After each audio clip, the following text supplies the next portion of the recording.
But when lawyers who are lawyers are gathered, that document does not pass the tests to be called constitution, because constitution is simply the union agreement. And Nigeria became one political union in 1960 at independence on account of some agreements that were reached between the constituent components to become one political union. And those agreements that were spelled out in Lancaster House in 1959 eventually were products of the discussions that happened all through 51, 52, 53, when something extraordinary compelled a choice to be made on the kind of union, on the kind of partnership the otherwise independent regions that the British had governed separately will be entering at the point the British will leave. And the crux of that agreement, of that union agreement, was that there will be a federation of autonomous regions. The Western region, we remember, had their own constitution as far back as 1957, while those discussions were already going on, because what I said about 1953-54 was when the push for independence had come to the point where one of the ringleaders, Enohoro, moved the motion for independence on the floor of the parliament. The northern delegation of the time opposed that motion, saying that the northern region of the time wasn't ready to go to independence at that point. What was their reason? Ahmadu Bello spelled out their reason. He said that they would require a certain level of autonomy in terms of control of their assets and their governance structures as condition for going into any kind of union with these other regions. That's the western and eastern region of the time. Now, Ahmadu Bello, on behalf of that northern delegation, listed 8 demands that would define the level of autonomy they will have in order to become a part of the Federation of Nigeria. It took all the way from that 1953, because the meetings then began in 1954, for how that federation, that coming together on the basis of regional autonomy as defined by those 8 points. It was those 8 points that eventually, shaped the kind of the depth of the level of autonomy, what the regions will be able to do, and what they will allow the Union Office to do. They now finalized in 1959 at Lancaster House. That autonomy that we're talking about began with the regions having their own constitutions, like countries who have. Germany will have its own constitution before going to the meeting of European Union formation. So the Western region got their own constitution in place in there's internal self-governance. The British allowed them to now begin to manage their own affairs in 1957. Shortly after, the Eastern region completed its own process. They were granted internal self-governance. But 1959 was when the North finally got their acts together and had their own constitution and therefore their own internal self-governance. These 3 units then went to Lancaster House to finalize the terms by which they would become one country at independence upon the departure of the British. That was what delayed our independence from the time the motion was moved in 1953. And therefore, that level of autonomy in which the assets of the regions belonged to the regions, and they only contributed to the upkeep of the center for the limited, responsibilities they delegated to the center. The center was their union office. It was their own creation. The constitutions of the regions came first. The one that became the federal constitution was a matter of the regions donating powers. It was the powers they decided to delegate to the center at Lancaster in 1959 that became the contents of the federal constitution. And the money by which the center will function was to be contributed to them. 15% of their income was what they dedicated to, so you got your money, your assets were yours. You worked it to how it can produce more resources for you to be able to attend to your healthcare and your education and your roads, infrastructure, electricity, everything. We saw what Awolowo did in the West, scoring a lot of firsts. We saw what M.I. Okpara did in the East, putting Eastern Nigeria as the leading the leading economy, the fastest growing economy in the developing world at the time. Everybody built their own infrastructure. The Ojiri power plants that have been shut down now for over 30 years was built by the government of Eastern Region of the time, powered by coal, and powering all of the industrial designs of Eastern Region of the time, including Port Harcourt. Oil and gas came later. The North also, they went into their own, they did agriculture, they did hides and skin. You heard about granite pyramids. When Western Region built a university in Ibadan, the East built, the East built its own UNN. And then the North struggled and built Ahmadu Bello University. That was the kind of healthy competition that was going on at the time. Everybody trying to outdo the other, but it translated to only one thing: development for the people. And you prioritize what you wanted. And so, if you prioritize wrongly, the outcome is here for everybody to see. And so, that was the kind of thing that got them, moving fast and well, until the accident of 1966, when the coups, when the military struck, and then those constitutions were taken down, and that was the end of that federation they agreed upon. Every other thing had been in position since that time to date, and therefore we don't have, the union agreement is what is in distress, what has gone bad. If we don't fix it, I tell you, the union is at an end. End 1999 Constitution. Political parties close shop now.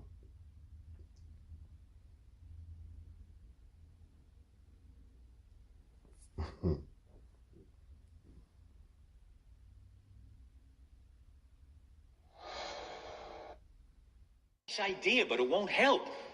It'll just formalize the reality that poor countries can never repay their loans. Senator, are you saying that you're opposed to debt relief for impoverished countries? No, we should forgive the debts, but that's not going to help those countries very much. Okay. What will? Tax cuts.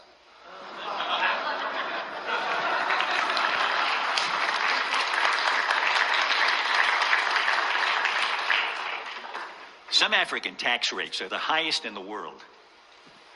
In Tanzania, the 30% rate kicks in at $475 of income. Plus, they have a 20% value-added tax. It gets added to everything you buy. Those high tax rates make it impossible to build capital in those countries. So nothing gets built, not factories, not roads, not anything. Poor African countries have the lowest wage workers in the world. And yet a company like Nike, for instance, can't put a factory in one of those countries because of the oppressive tax rates. Taxes have killed any possibility of economic development.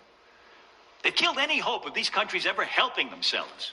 And that leaves them completely at the mercy of charity and loans. And here's the worst part. Do you know why those countries have such high tax rates? Because of us. To show us that they can raise enough money to pay back their loans. But taxes can't raise any money if they kill the economies. So it turns out that the tragic, unintended consequence of our good intentions toward Africa, our kindness, is that we have encouraged those countries to lock themselves into a gruesome economic depression. If we don't... You see the dilemma of African countries. We borrow and continue to borrow to service the interest. Beggar nations. That's what Africa has been reduced to. And that's why China is taking over, gradually and steadily. Urge those countries to cut their tax rates, they will never grow their economies. People will live lifetimes of unemployment. Disease will be rampant. Poverty will be permanent. And children will be hungry. And our charity will never be enough. Never.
Those that were shot at Lekki 2 Plaza in Lagos last year, October 20th, were hungry for justice, hungry for security, hungry for peace, hungry for development, and hungry for normalcy, hungry for a normal country. They got shot, and their blood was washed away by way of cover-up by Major General Muhammadu Buhari's government. How could that satisfy the aspirations of the people to be free in their own country? They worry me, make you give me joy. We don't say I'm hungry,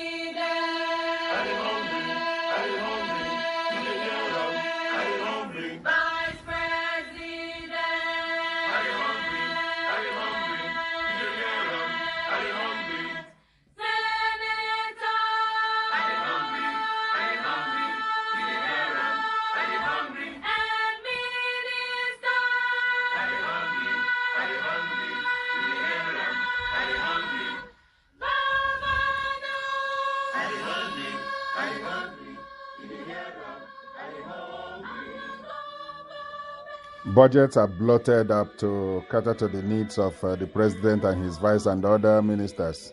I mean, corruption got taken to the next level by those who came to fight corruption. All tied to the 1999 Constitution. Everything that is happening to Nigerians is tied to the slave document known as the military-imposed 1999 Constitution. It has no progress attached to it. It's only destruction and ruination of the country.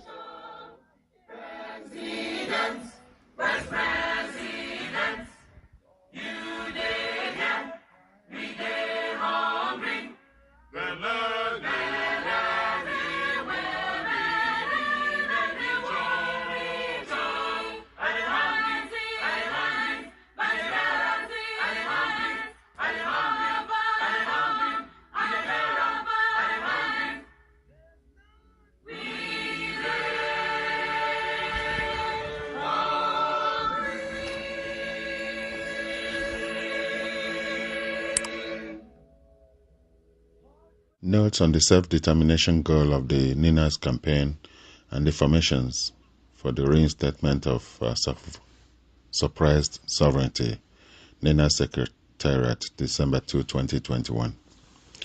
As we advance towards the terminal stages of the processes for the reinstatement of self-determination and sovereignty to the peoples of the NINAS Alliance territories, South and Middle Belt, trapped in the failed Lugadian experiment of 1914, whose sovereignties are currently suppressed and subsumed under the suzerainty of unitary Nigeria, erected by fiat upon the fraudulent 1999 Constitution of Nigeria. It has become necessary to once more shed some light on the formations in which the reinstatement of suppressed sovereignties are being undertaken. From the onset, as can be verified by a review of all our public communications documents, including audiovisuals over the years, the goal of the entire intervention we have driven since 1999 as PRONACO, MNN, and NINAS had always been to deliver the sovereignty of the peoples of Nigeria back to them. Subject to referendums and plebiscites, the formations in which the sovereignties would be pursued and taken back are also clearly articulated, hence the maps that accompany our propositions at each stage. Prior to the emergence of the NINAS map, which shows a 4-block internal delineation, the MNN map of Nigeria, broken into 4 blocks, has been in the public domain since the 2007 court suit challenging the legitimacy of the 1999 Constitution. The 4-block map represents the formations in which the inevitable union reconfiguration that would follow the demise of the irreversible 1999 Constitution is being discussed and undertaken, all the way to referendums and plebiscites. Just like the question of geographical formations for aggregating, the degree of autonomy desired by the peoples of each of the blocks in the NINAS alliance will also be determined by the referendums and plebiscites.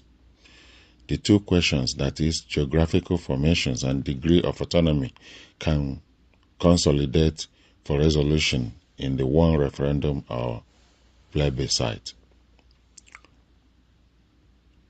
These notes of clarification became necessary as a response to what seems like a confusion, real or contrived, regarding the formations in which the peoples of each bloc in the NINAS alliance will step into their freedom when the bondages of unitarism and suzerainty, masquerading as Nigeria, are broken, as well as the degree of autonomy represented by the self-determination being sought on their behalf by NINAS and its constituent components. All other arrangements regarding relationships between the various blocs in the NINAS alliance will be undertaken in freedom and self-determination, meaning that such arrangements will be determined strictly by agreements freely reached by the blocs, not by fiat or any form of imposition. May we request that those who understand these clarifications to please explain to others who may not. It is an important part of the liberation campaign to educate and enlighten the people seeking the liberation, as it has become clear to us that the ignorance of most of our people has been a great obstacle to our path to freedom, and that ignorance is being exploited by sundry mischief makers for all kinds of purposes, including quick gains.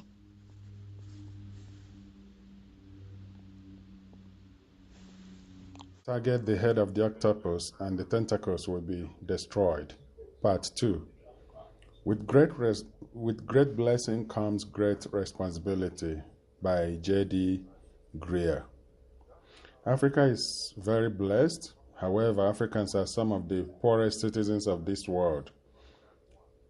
There seems to be nothing for Africans in Africa, as Africans are all migrating out of Africa.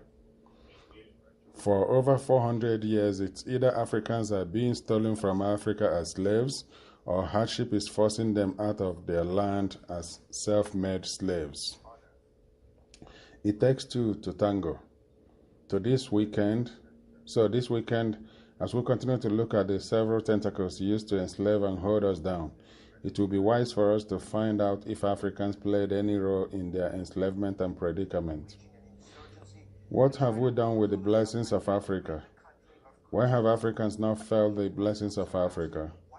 Why haven't we kept our promises to one another? We allow social injustice, gender inequality, and discrimination to limit our potentials as a continent. We also allowed wickedness and lack of mercy eat deep into the fabric of our society. to the extent that those on top do everything possible to make sure those below do not make it up, while those below do everything possible to pull those on top down to their level. And people now prefer to jump to the top overnight rather than go through a process. That is Saturday, December the 4th, 2021. 9:30 a.m. Texas Central Time, 10:30 a.m. New York Eastern Time, 11:30 a.m. Atlantic Time, 4:30 Homeland, 3:30 p.m. GMT, 8:30 a.m. Mountain Time. Please join the Daughters of Truth talk show through the link and media outlets below. It's www.facebook.com/events. It's also available on YouTube or Lower Niger Radio 24/7. You can Google www.youtube.com/channel.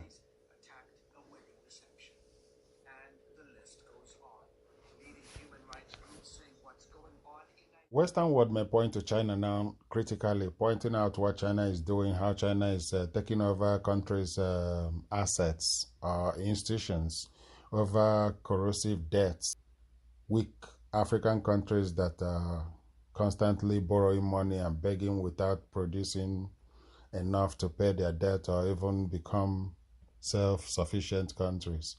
Countries like Nigeria and a lot of others are becoming entrapped by Chinese dangerous debts. Because China knows what the Western country has done to Africa. They know how much Africa was manipulated, fleeced, and stolen from, and they continue to steal from Africa.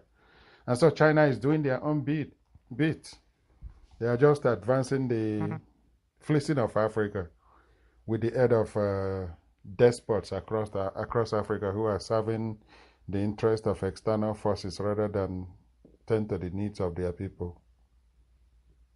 China's activities in Africa have raised a lot of eyebrows, and the issue of being trapped into Chinese debt is real and ominous. Here, we look at the top 10 African countries with the largest Chinese debt. Whether the officials and government authorities accept it or not, Chinese dealings in Africa are being viewed in a highly skeptical way. The truth is, the menace of falling into Chinese debt trap is very real, and it is happening. Africa is slowly being tied to the yoke of Chinese debt. There is no transparency and accountability when it comes to acquiring Chinese loans. As a result of this, African countries are finding it hard to extricate themselves from the grip of Chinese debt. It means that debt is continuing to pile on, unabated, and the repercussions will be dreadful. Some countries are having it worse than others, as will always be the case. Below is a list of the top 10 African countries with the largest Chinese debt. Number 10, the Democratic Republic of Congo. The DRC could easily be one of the richest countries in the world considering how it is abundantly endowed with precious natural resources and minerals. However, plundering of these resources has set the country back, including unending conflict. It has an estimated debt of $3.4 billion. DRC was quick to exchange mineral resources for loans with China. Number 9, Ghana. Ghana stands at number 9 with an estimated debt of $3.5 billion. The country's opposition has involved the IMF to help look into the country's debt. Number 8, Nigeria. The West African country has an estimated debt of $4.8 billion. Nigeria has accepted the Chinese yuan as a reserve currency. Number 7, Cameroon. Cameroon has an estimated debt of $5.5 billion. However, it was recently revealed that China was in talks to cancel part of the country's debt.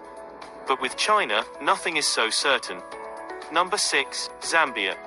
Zambia is increasingly getting mired in the tentacles of Chinese debt. The Chinese have sponsored a lot of projects in the country. The country has an estimated debt of $6.5 billion. China is taking Zambian firms as part of repayment plans, and there were reports that ZESCO, the national power utility, was being taken over by China, even ZNBC, the country's national broadcaster. Number 5, North Sudan. The conflict-torn country has an estimated debt of over $6.4 billion. Although China has written off the country's debt incurred in 2015, it still has a long way to go. Number 4, the Republic of Congo. Congo, which may be popularly known as Congo-Brazzaville, has an estimated debt of $7.5 billion. Again, corruption has played a major role in ballooning the debt to such egregious levels. Number 3, Kenya. Even after the discovery of oil in the northern part of the country, nothing in essence is working towards cutting down the levels of debt to China. Kenya has an estimated debt of $7.9 billion. The country has been taking money to facilitate the fruition of its infrastructural projects. But as lack of transparency and accountability come into play, a lot of money has been lost to corruption. Number 2, Ethiopia. All those Chinese infrastructural development projects in Addis Ababa are coming at a heavy price. Ethiopia has an estimated debt of $13.5 billion. The debt levels have slowed down some projects due to repayment issues, but there is now a new structure for these debts that makes it a little bit affordable for Ethiopia to repay. And finally, at number 1 we have Angola. Angola is the most indebted African country to China. It has an estimated debt of over $25 billion. Shocking, but that's the reality at hand. Most of Angolan oil is going towards the repayment of Chinese debts, despite Angola being the second largest producer of oil in Africa. That brings us to the end of this video. Share your comments in the section below. Remember to China's activities in Africa. So Ethiopia used part of the money they are owing China to build the railway that stretched from Djibouti to Addis Ababa upon the departure of Eritrea out of Ethiopia, because Eritrea is what used to give Ethiopia, the old Ethiopia, access to the sea, to the Nile. And so once Eritrea left Ethiopia through one referendum and the eventual referendum, about 2 decades plus ago, Ethiopia became a landlocked country, and they had to build that rail track that traveled from Addis Ababa to Djibouti. That's how they get their containers and other shipments, through the rail, just like Uganda, that is equally landlocked, that gets her containers through the ports in Kenya. One of them is Mombasa. And so countries can survive even when they are landlocked.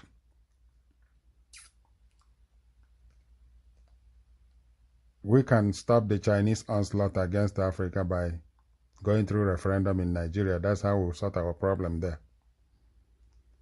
Otherwise, those people going cap in hand, borrowing, looking for money, looking for air to share, money to share, in a country that has 3 million crude oil barrels every day they supply to the rest of the world, they are still beggars. Terrible people. They have destroyed Nigeria and rendered it a miserable country. You know, a country that is supposed to be giving aid to other African countries is constantly borrowing, putting future generations into debt without any commensurate infrastructure to show for it. Sucks to be nice. The unitary constitution of Nigeria is the source of all of the problems we have been trying to resolve.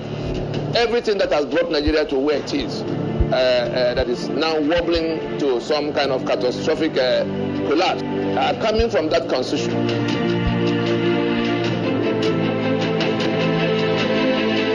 All the contents of the treasury, the principle for managing the resources, so that's the custodians of the treasury, the custodians of power in Nigeria are not to be accountable to the populace for the contents of the treasury.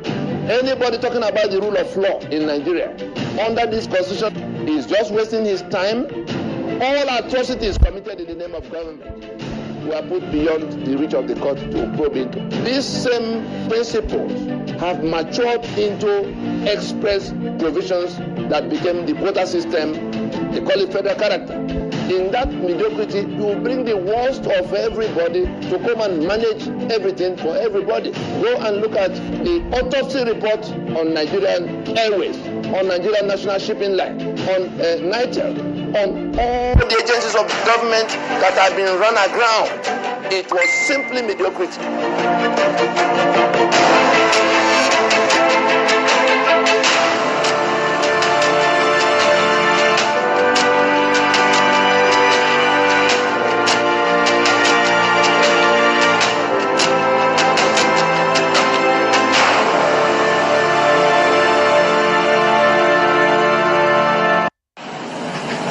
Chief Awolowo attended the constitutional conferences for the review of Nigeria's constitution in 1953, 1954, 1957, and 1958. The welfare of millions of people for generations to come may be affected by the wisdom which we here display. If Nigerian leaders and our British partners are to prove themselves worthy of their trust, now is the time for us solemnly and truly to dedicate ourselves to seeking the greatest good of the greatest number of our people in Nigeria. It is to this end that my colleagues and I pledge ourselves. The first main task of the conference is to resolve those problems which defied solutions in 1957 and to evolve for Nigeria a constitution of which both the British and the Nigerian peoples can be proud. The second is to get Her Majesty's government to agree to April 2nd, 1960 as the target date for Nigeria's independence. Independence for Nigeria in 1960 is imperative. But independence for Nigeria as a corporate entity is not enough. The peoples of Nigeria must at the same time be guaranteed their freedom.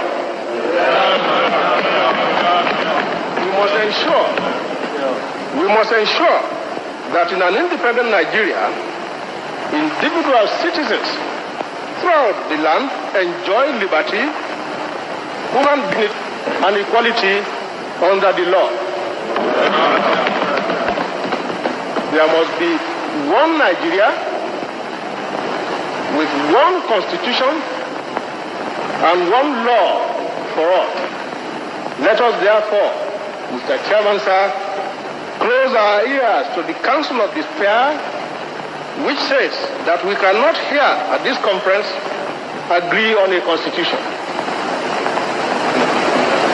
If there's any doubt among us as to what should be written into the constitution, let us, as Democrats that we profess ourselves to be, refer such problems as the goal has.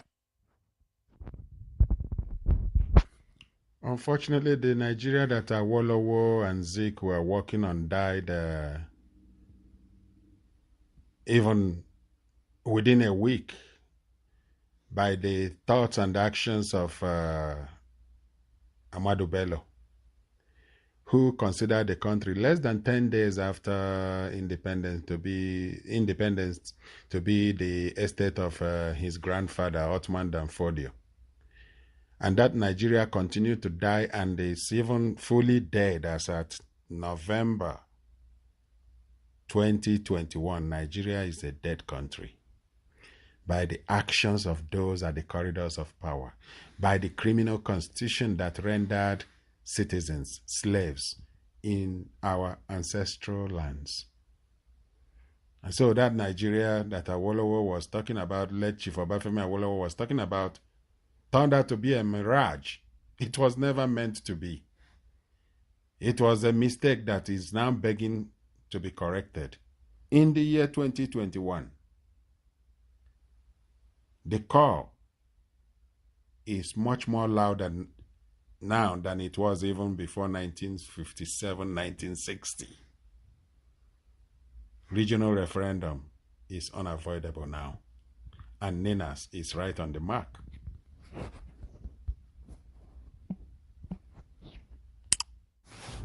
Representatives from the Ijaw nationality movement signed the resource control and self-determination. The Ijaw ethnic group on Thursday became the first to sign the Niger Delta People's Charter on Resource Control and Self-Determination. The pact was signed on behalf of Ijaw indigents by His Royal Majesty King Frank Okiabe Agadagba X of Baraun Kingdom. The ceremony took place in Yenagoa, Bayelsa State Capital. A statement by Ovunda Eni, Niger Delta Congress spokesman, disclosed. Former President Nigeria Environmental Society (NES) Engineer Olu Anda Y. Ogosu, Engineer Olu Anda Y. Ogosu, Rivers representatives signed the charter mid-November. A week earlier, Emeritus Professor Ebieberi Joe Alagoa, representing Bayelsa, gave his assent. The 88-year-old statesman lectured at the University of Lagos, UNILAG. The charter solicits over 70 signatures from Niger Delta nationalities, organizations, and the 6 South-South states. The document demands that oil and other natural resources be controlled by the people while pushing for exit out of Nigeria.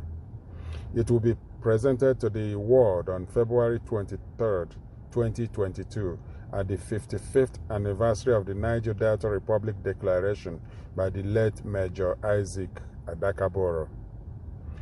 This is quote from Daily Post and reported by Wale Odunsi. Thank you for listening.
'cause I know I'm gonna live long.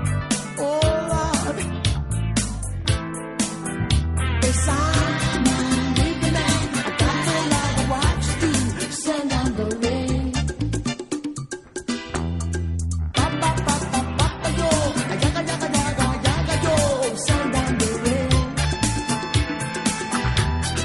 Mama, mama, mama, yo. Ya, ya, ya, ya, yo. Send down the rain. 'Cause I'm living and I've got no love. I want to do. Send down the rain. Papa, papa, papa, yo. Ya, ya, ya, ya, ya, yo. Send down the rain.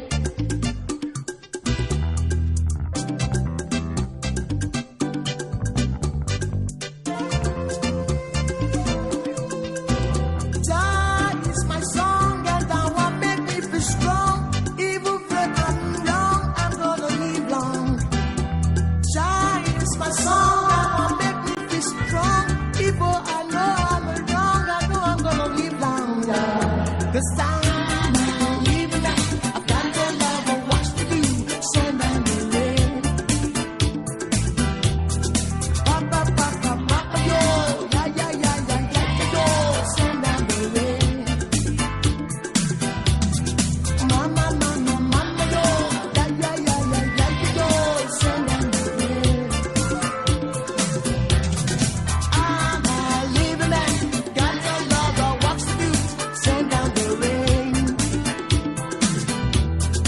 Mama, mama, mama, yo. Yaga, yaga, yaga, yaga, yo.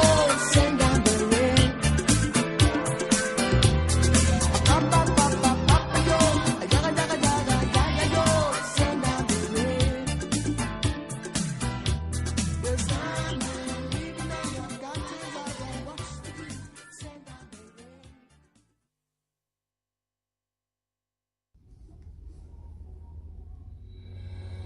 NINAS, the Nigerian Indigenous Nationality Alliance for Self-Determination, is an alliance of ethnic nationalities from the Middle Belt, Southwest, and Lower Niger region. On the 16th of December 2020, NINAS declared a constitutional force majeure against the illegitimate 1999 constitution. NINAS demanded that the federal government acknowledge the constitutional grievances expressed by the ethnic nationalities, as well as begin the decommissioning of the 1999 constitution, and no further election should be conducted on the 1999 constitution until all grievances are resolved. To support NINAS and the constitutional force majeure, sign the petition at www.ninasffn.org/register to end 1999 constitution now. To speak with NINAS, call the number 0823 425 4584 or 070 5924 9885.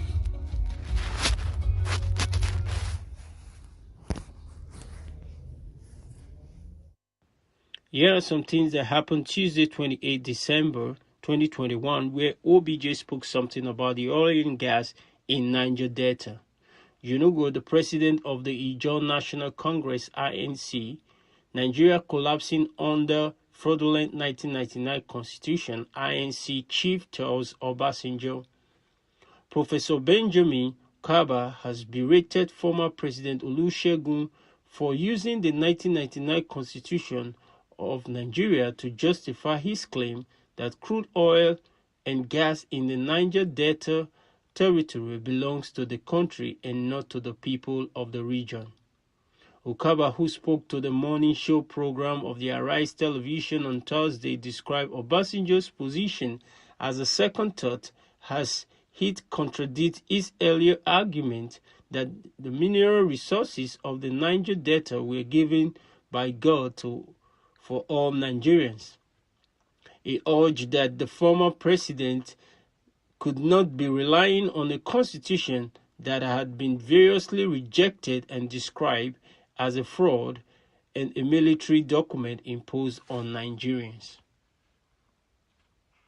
Ukawa further said that the unitary character of the 1999 constitution, which Obasanjo deliberated, had become the major reason Nigeria was collapsing, and all cited as the Constitution remain a faulty foundation for the country. He said the Nigerian 1999 Constitution, which Obasanjo is now relying on, is a product of unrepresentative drafting and, to a large extent, must be the provision therein are military driven, so the Constitution is fraudulent, satanic, and it has not served anybody any good. In fact, the 1999 Constitution is a foundation for the collapse of Nigeria. Every fabric of Nigeria, the economy, educational system, infrastructure are all collapsing.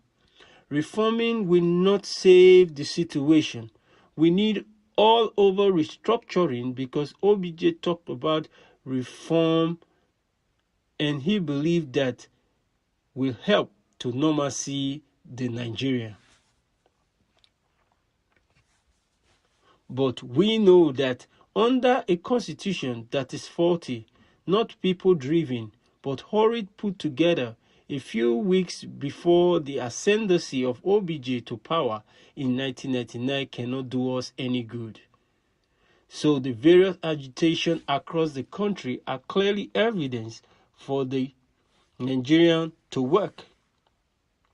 We must do away with the constitution and go back to the basic. And in a federation, resources ownership, focal federalism are paramount, and every constitution that talks about federalism and does not recognize ownership of resources by the people is faulty. The INC chief stated that Section 140 of the 1963 Constitution, which Obasanjo made reference to, is in an open letter of reply to that of Ijaw Nation leader and the elder statesman Edwin Clark, who talked about the 50% of the proceeds from natural resources to the region in recognition of their ownership of the resources.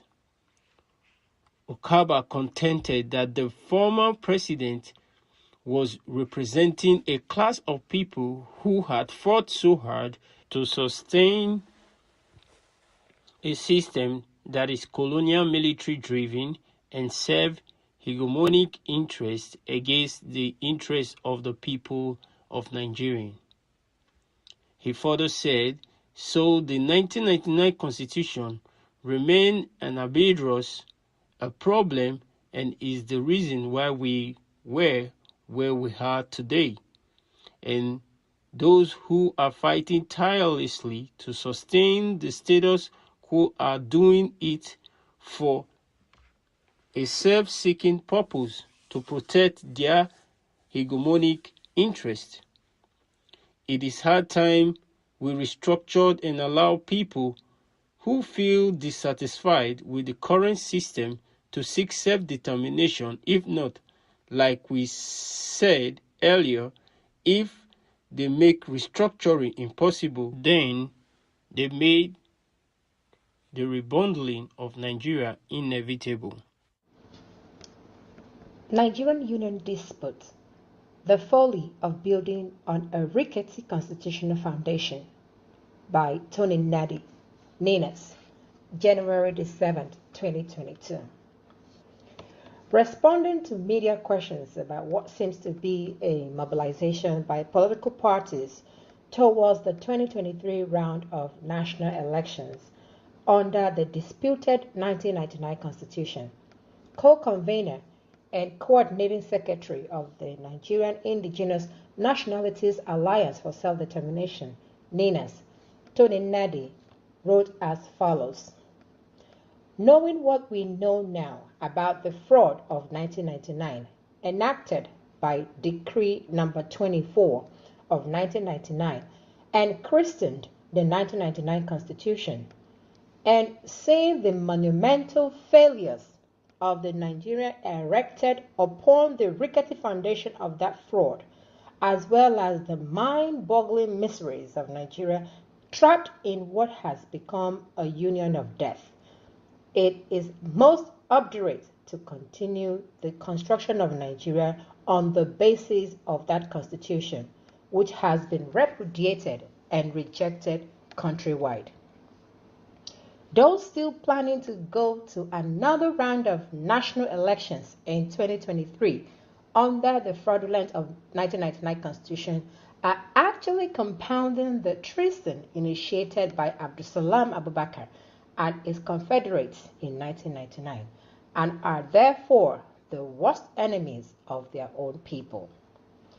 As they continue to defy the will of their people and undermine the sovereignty of their people, they will soon find themselves on a head-on collision with those who are being killed, impoverished, and enslaved under that constitution.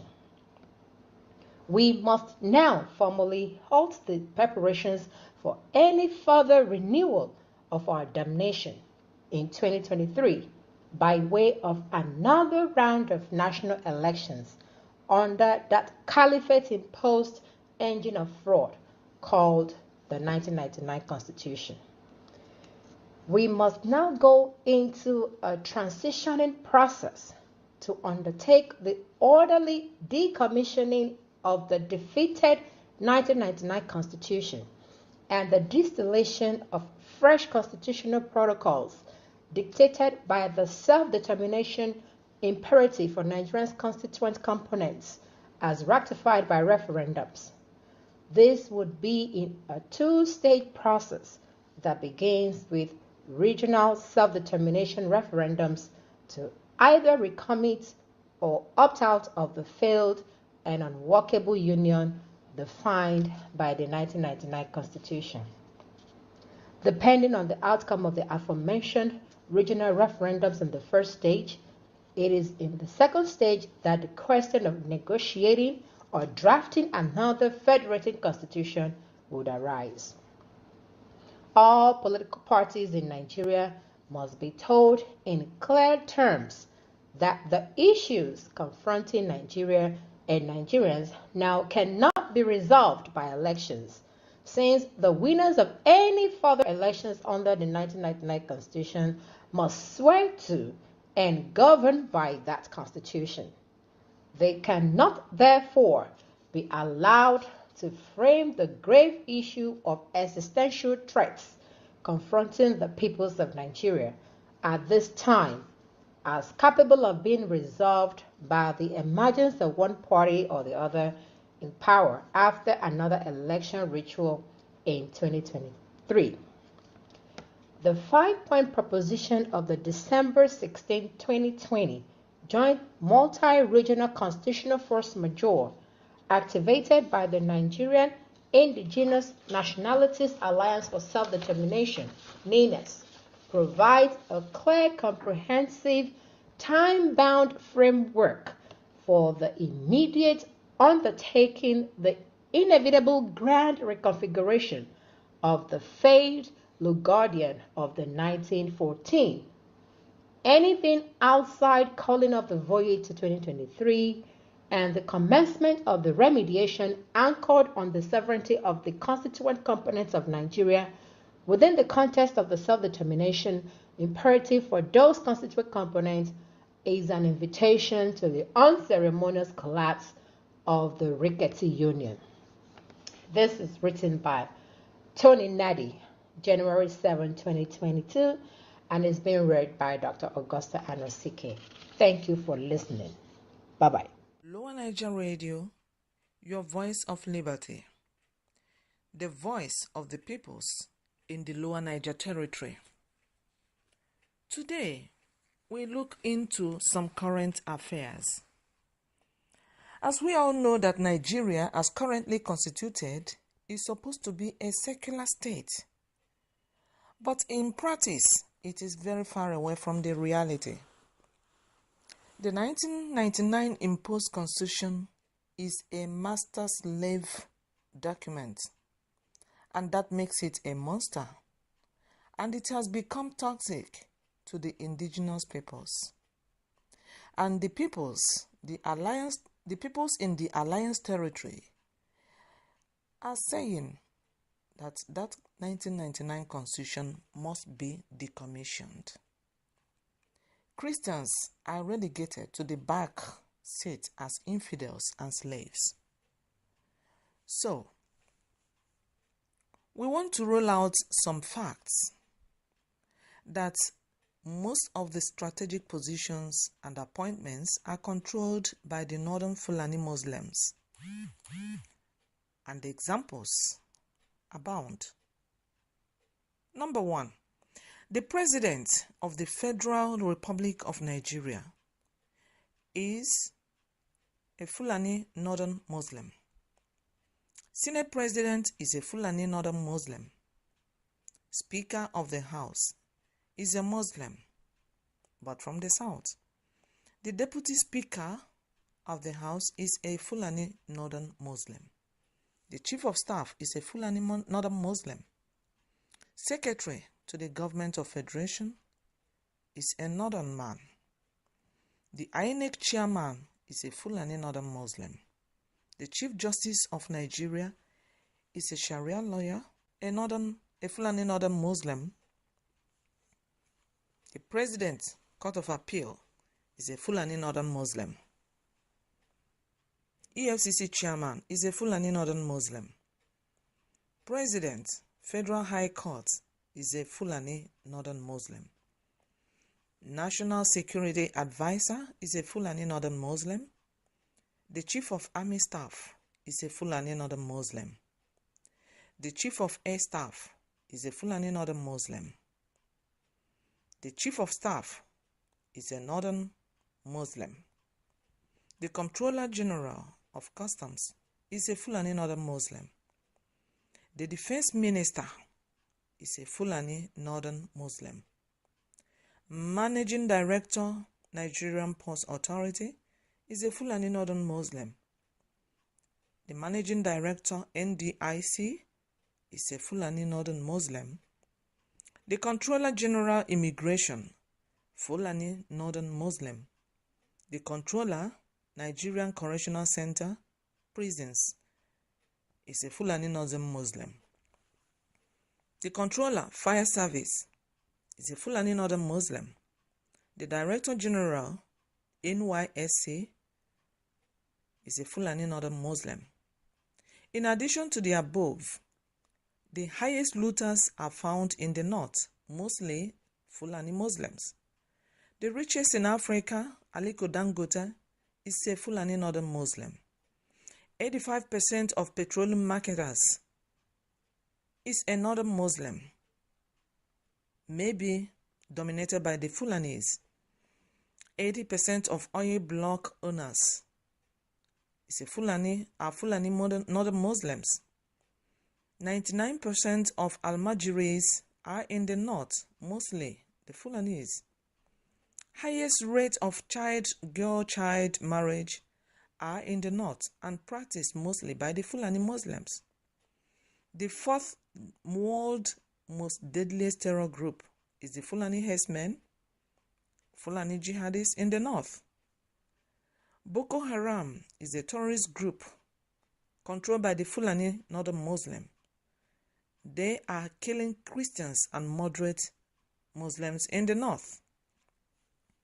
Fulani herdsmen and Fulani militia are terrorizing farmers and Christians, mainly in the north and in the Middle Belt and South.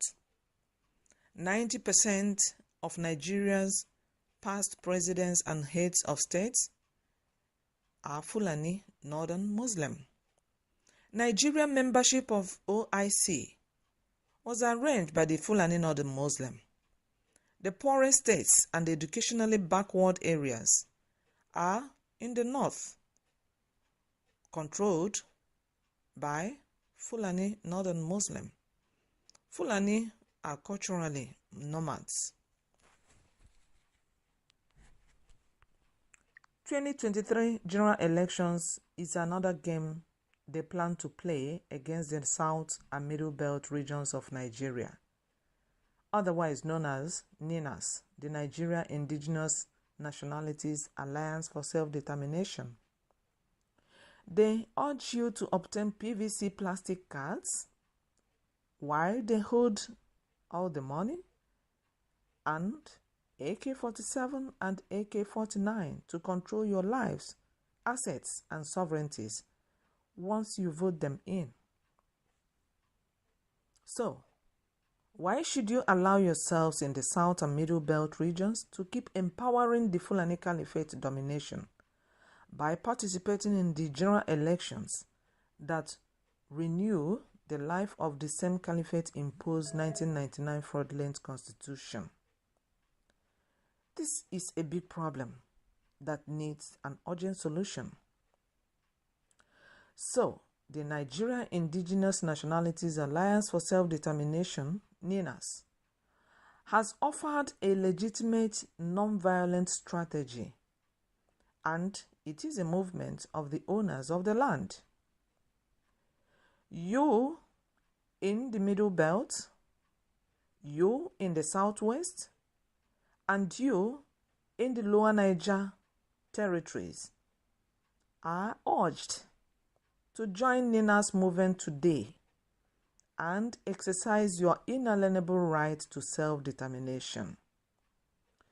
Power belongs to the people. Power belongs to the people. Join the movement today and say no to 2023 general election. Say no to 2023 general elections. For more information, visit the websites www.ninasvoice.org and www.lowernigercongress.org. Thank you for listening, and tune in always and listen to Lower Niger Radio, your voice of liberation from enslavement. Apparently, it is your voice of... On the recent call by one of the conveners of Bring Back Our Girls, Aisha Yesufu, that Muhammadu Buhari should be chased out of Asharok. Here's Tony Nadi's reaction to that call. Buhari is merely one of the most poignant symptoms of the deadly element we must find immediate cure for. It will be a strategic error to expend the scarce energies required to extinguish the source of the deadly element on just one of the many symptoms. That element is the Caliphate-imposed 1999 Constitution.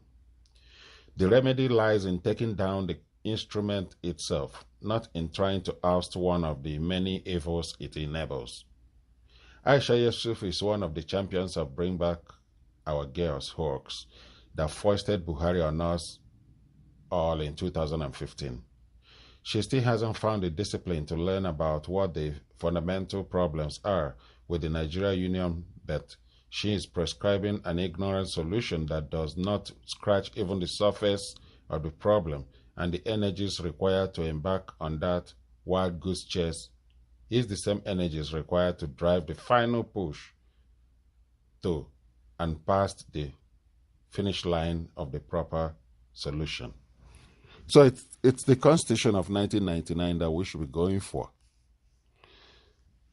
Once that is dealt with, every other thing will be looked after.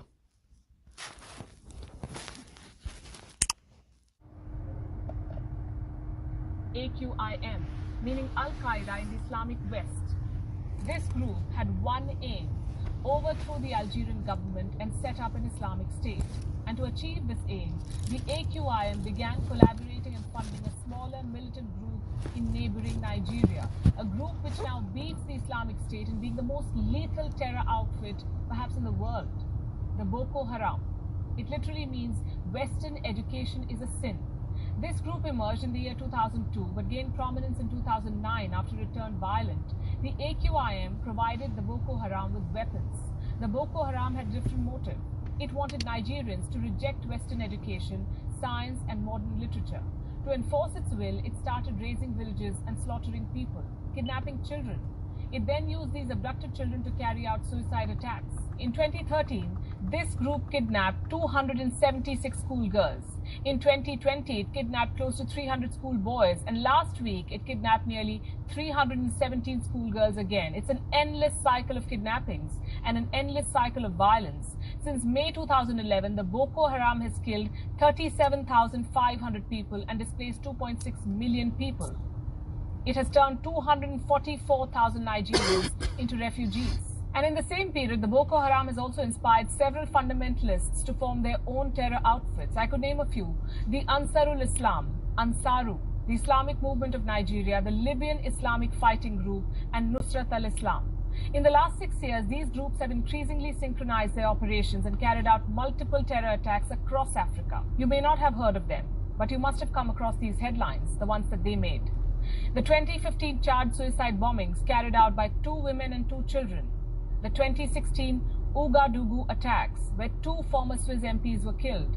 The 2016 Grand Bassam shootings, where 19 people, mostly expats, were killed.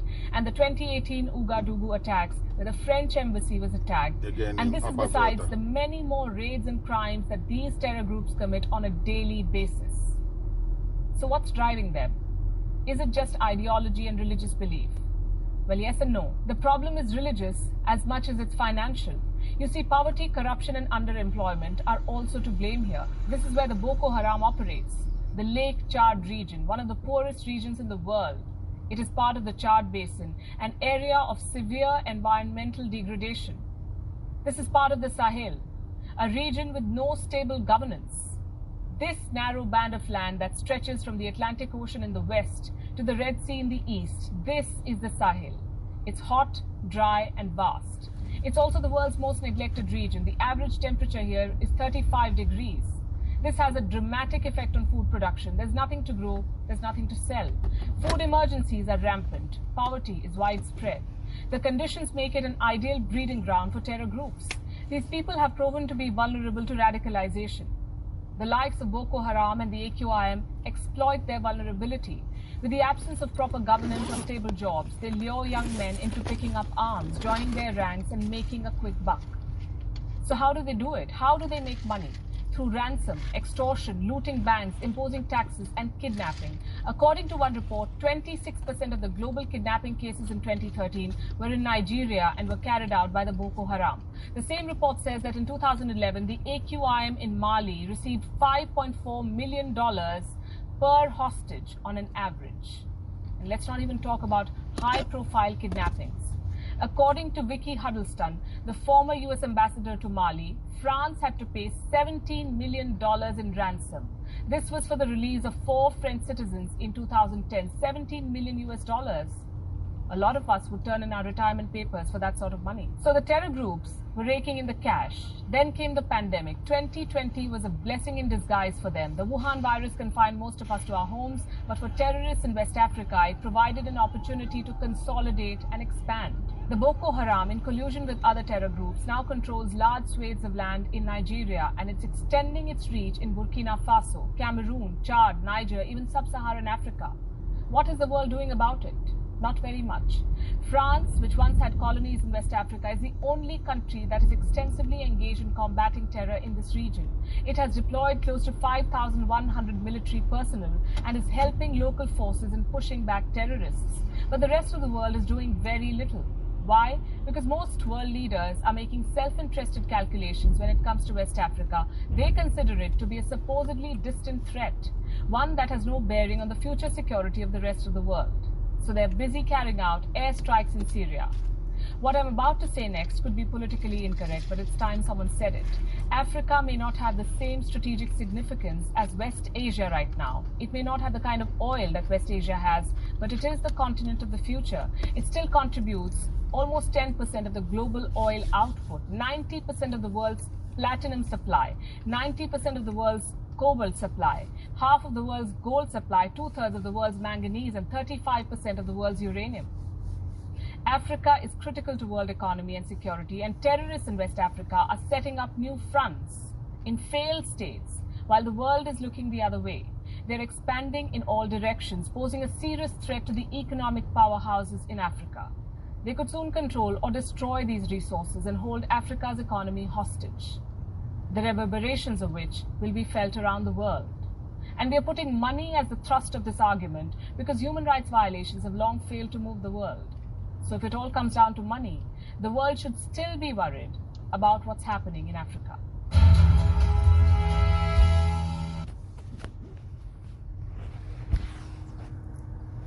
Even the French involvement is also suspicious because they could be supplying weapons to both sides. They could be supplying weapons to both sides. You never know. They did it during the genocidal war of Nigeria and against Biafrans in 1967-1970. They were supplying weapons to both sides to keep the fire burning.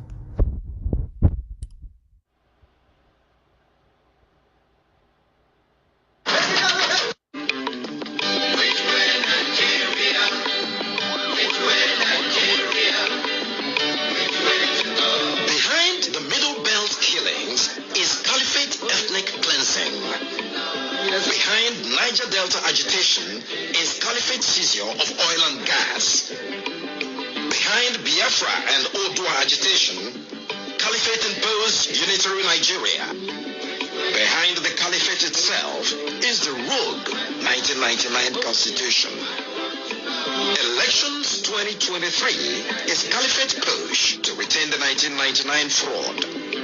Nigerians, say no to any further election in the country. Let's take down the 1999 Constitution and save our people and our land.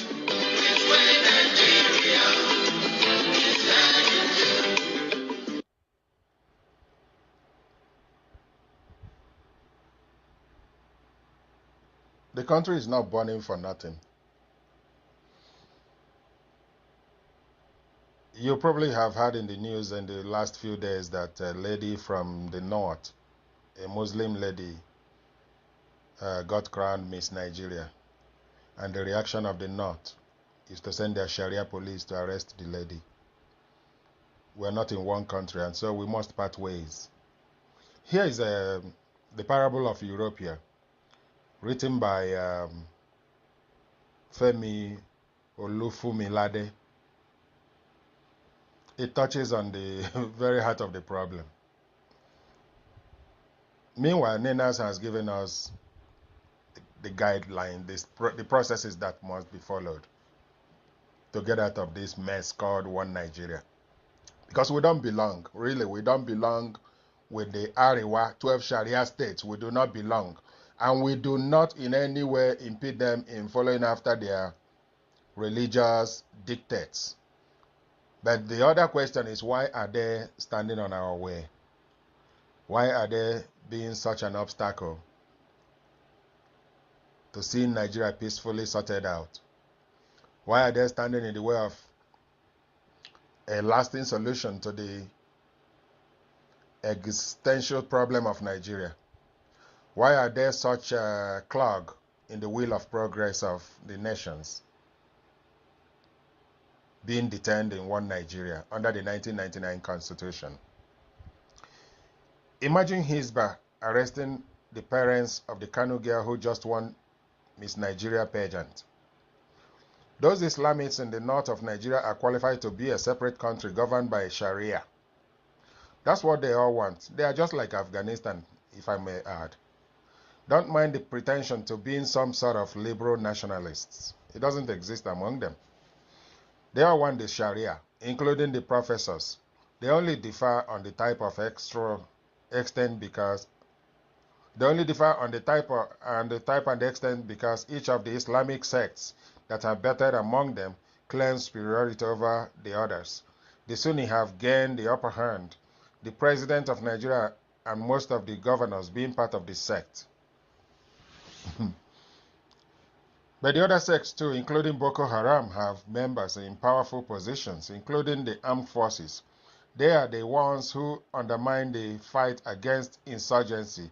As the Yoruba would say, the insect destroying the vegetable plant lives on it. Let them have an autonomous nation with their preferred and chosen constitution based on this Islamic law. I mean, we are very, very free-minded in this matter. we wish the North what they wish themselves, which is Sharia state, like Somalia, Afghanistan, that's Yemen. This is who they want to be. If eventually they decide to be like Saudi Arabia or Kuwait or UAE, we also wish them all the best. But we need to go through referendum to sort things out and get things going the right direction, at least for our people.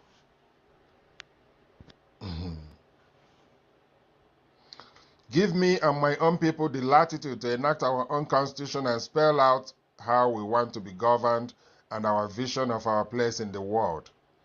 We can associate as a confederacy the way Scotland, Ireland, Wales, and England have been for decades. That's the minimum for peace, harmony, and progress. It is crass ignorance on the part of supposedly educated people to think the solution is in being a Nigerian and forgetting you belong to diverse cultures. Exactly. That's stupidity. It's like the Roman Empire welding the French, Italians, Germans, Russians, Irish, and the English into one country called Europea. Then the country isn't working. Excuse me. They perpetually quarrel over revenue sharing, power sharing, etc. They plot coup against whoever is in power based on the perception that he's favoring his tribe. Maybe he's Hitler favoring the German tribe. Then some idiots come up with an appeal. We are all whites. Let's see ourselves first and foremost as Europeans. Let's forget our tribal differences. If we can see ourselves as one, we shall be the hope of the white race. Europea is the hope of whites. Anybody who knows better and is warning that this is a structural problem, those who advise restructure or let each of the tribes decide how they want to be part of Europea, or those who wish to opt out altogether, be allowed to do so via a referendum. The ignoramuses shut down. I'll go over that again. Anybody who knows better and is warning that this is a structural problem, those who advise restructure or let each of the tribes decide how they want to be part of Europea, or those who wish to opt out altogether be allowed to do so via a referendum. The ignoramuses shut them down. They called them anarchists, until a day came after the centralized authority lost total control over security. Dozens of armed groups are springing up outside the control of government to provide security. Eventually, a bloody civil war breaks out because of an election in which the ignoramuses have placed the hope of a messiah being elected. While those who know better won, the ignorant and puffed up illusionists call them doomsayers because they are living across the ocean in safety. A bloody civil war breaks out, election dispute, and who should control power, and great is the fall of the hope of the white race, Europea, by Femi Olufumilade. I pray that this doesn't come upon Nigeria, but it is up to Nigerians to decide how it goes, because the future looks very bleak for the country presently known as Nigeria. The future looks extremely bleak. Very, very bleak.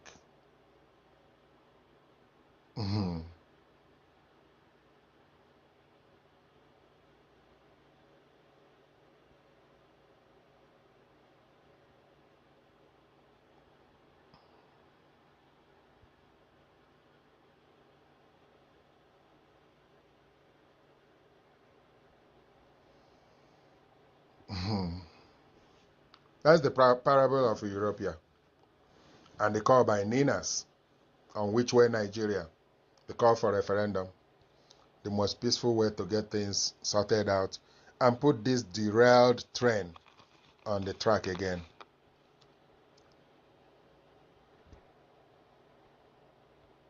Waging an insurgency to try to overthrow the government and rid the country of Christians. Now human rights groups are asking the White House to stop the carnage.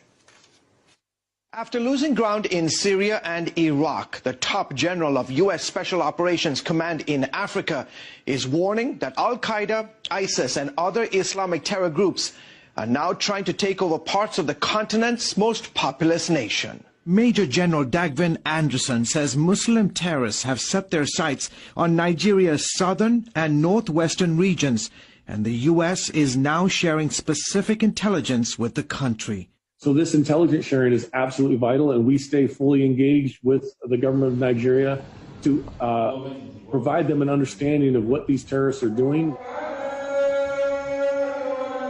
Their goal? Eventually turn Nigeria into a Muslim country and force Christians who make up half the country's population to either leave or convert. Christians are in the eye of the target, and they're coming after them. And the numbers are staggering. August 6th, Muslims stormed 4 remote Christian villages in Kaduna State, killing 22 villagers. July 24th, 21 dead, scores injured, and several Christian homes destroyed by militants. July 19th, 19 people killed when assailants armed with guns and machetes attacked a wedding reception. And the list goes on. Leading human rights groups say what's going on in Nigeria is a genocide. If you look at what's happened in the last 20 years, George, it's just massive number of attacks against Christians. Look, 50 to 70,000 have been murdered. For years, the main terror group was Boko Haram, which seeks to overthrow the government here and create an Islamic state. They go after Christians and moderate Muslims. They push a hard-line Muslim agenda. It is their intention to establish a caliphate and to just rid all of Nigeria and West Africa of any Western influence whatsoever. Now, there's a new actor on the scene. In Nigeria's so-called Middle Belt region, where the Muslim North meets the Christian South, a terror group made up of Muslim Fulani herders are killing thousands of Christians. More than 1,400 Christians were hacked to death in just the first 7 months of 2020 by Fulani herders. Unfortunately, the secular media are quite often biased and trying to present this as a tribal conflict rather than religious. Nigeria's president, a Muslim, has so far done very little to stop the bloodshed. His police and army are also mostly made up of Muslims. The attackers are never captured. They are not prosecuted. The security services respond very slowly. A full day can go on with attacks happening and no security shows up. And frequently, the government officials will provide cover. Helpless and vulnerable to almost daily attacks, leading Catholic bishops are now urging Nigerian Christians to defend themselves.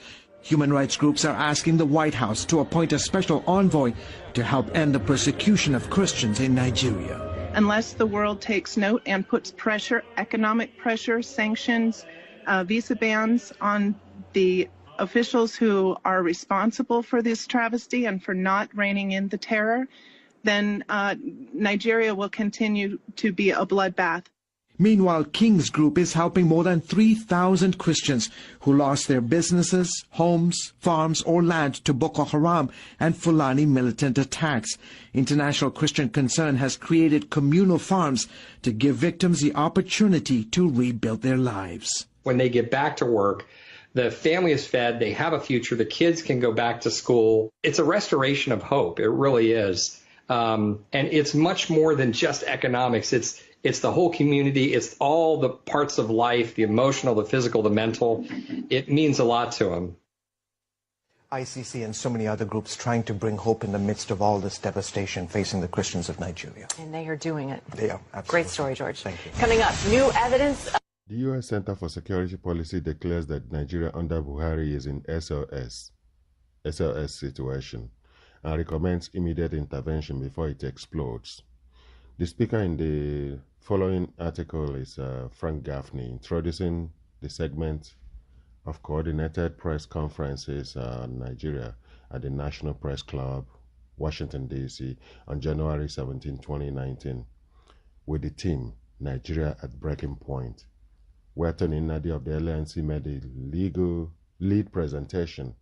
Below in the comment section is also a clip from Tony Nnadi's presentation. Enjoy listening. Again, the purpose of this event is to try to make sure that the Congress of the United States, the administration, this country, our friends and allies around the world, and not least, of course, people of goodwill in this country and elsewhere, are on notice that Nigeria is at risk of disastrous collapse, that the forces that we've just been talking about are in the process of taking down a country that is the most populous in Africa, with horrific implications, not just for the immediate vicinity, the Lake Chad region as it's known, but for that continent and almost certainly others beyond. Congressman Wolf mentioned Bono, talking about a catastrophe that would make what has happened to Europe in the past few years, as a relatively small number of people migrated there with unbelievably chaotic consequences, look like a day at the beach by comparison. But we're on notice. And the question is, do we have to wait until this horror is upon us before something is done about it? Or do we take steps now to try to prevent that?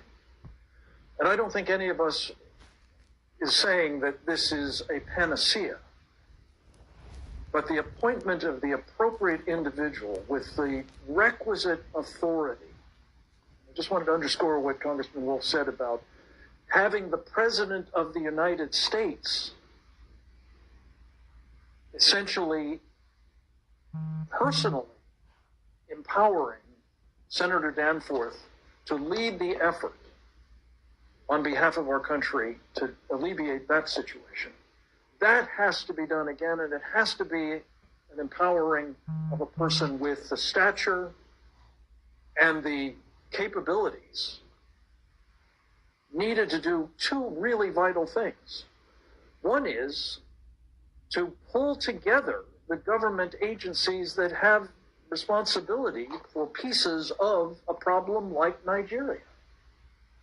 The Defense Department, as well as, of course, the State Department, USAID, the UN mission of the United States, the National Security Council, and others, to come together with a common, appropriate, and much needed policy approach.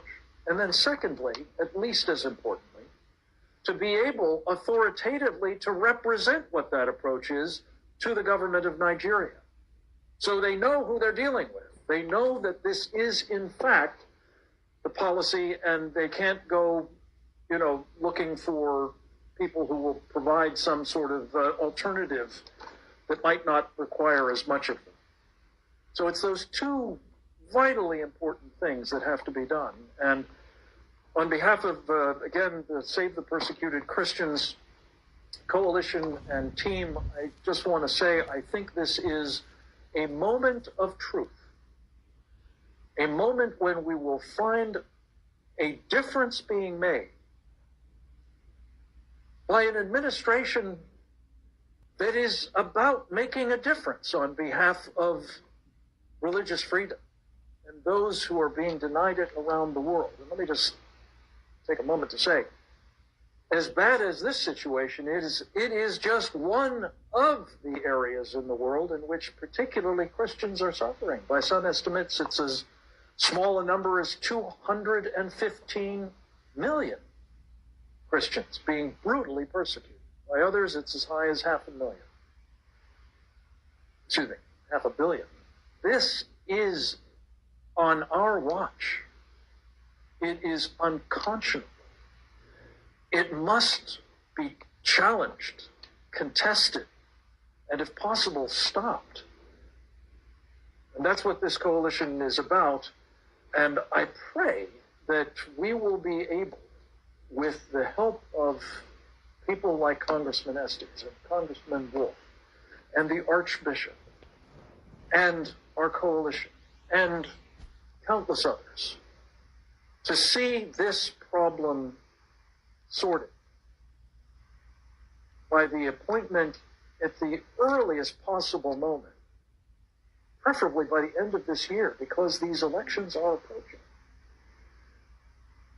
of an individual with the requisite authority of the President of the United States and the assignment of making both the U.S. government policy coherent and clear and effective, and communicating that, again, authoritatively to the government of Nigeria, who in the end is ultimately responsible for preventing this catastrophe.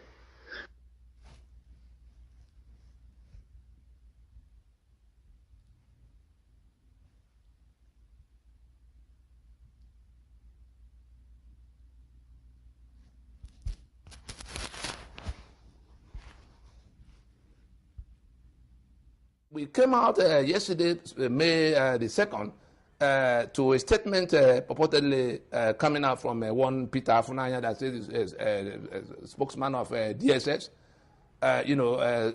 threatening everybody who says who is doing anything that would threaten the unity of Nigeria and the sovereignty of Nigeria and government, and also all such nonsense.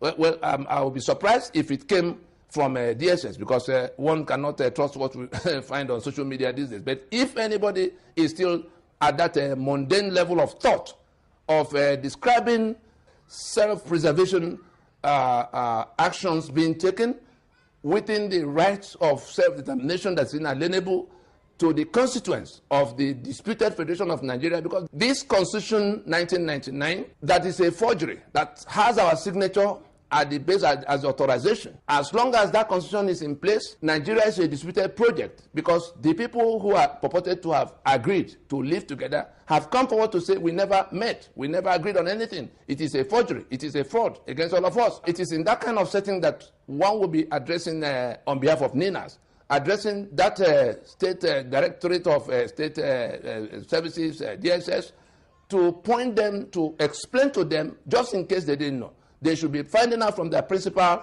what is going on. That is the federal government of Nigeria.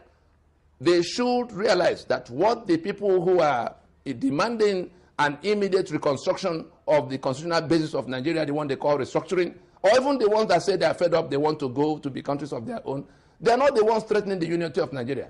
The people that are threatening the unity of Nigeria, that are pushing Nigeria towards disintegration in the manner that the Vice President had warned about in September of 2020, are the ones who are holding on to that forgery of a constitution to say we cannot, that Nigeria is non-negotiable and not indivisible and all of that. They are the ones who are refusing to come forward for that imperative of reconstruction for a house that is on the verge of collapse. They are the ones pushing Nigeria towards disintegration, and one will expect that.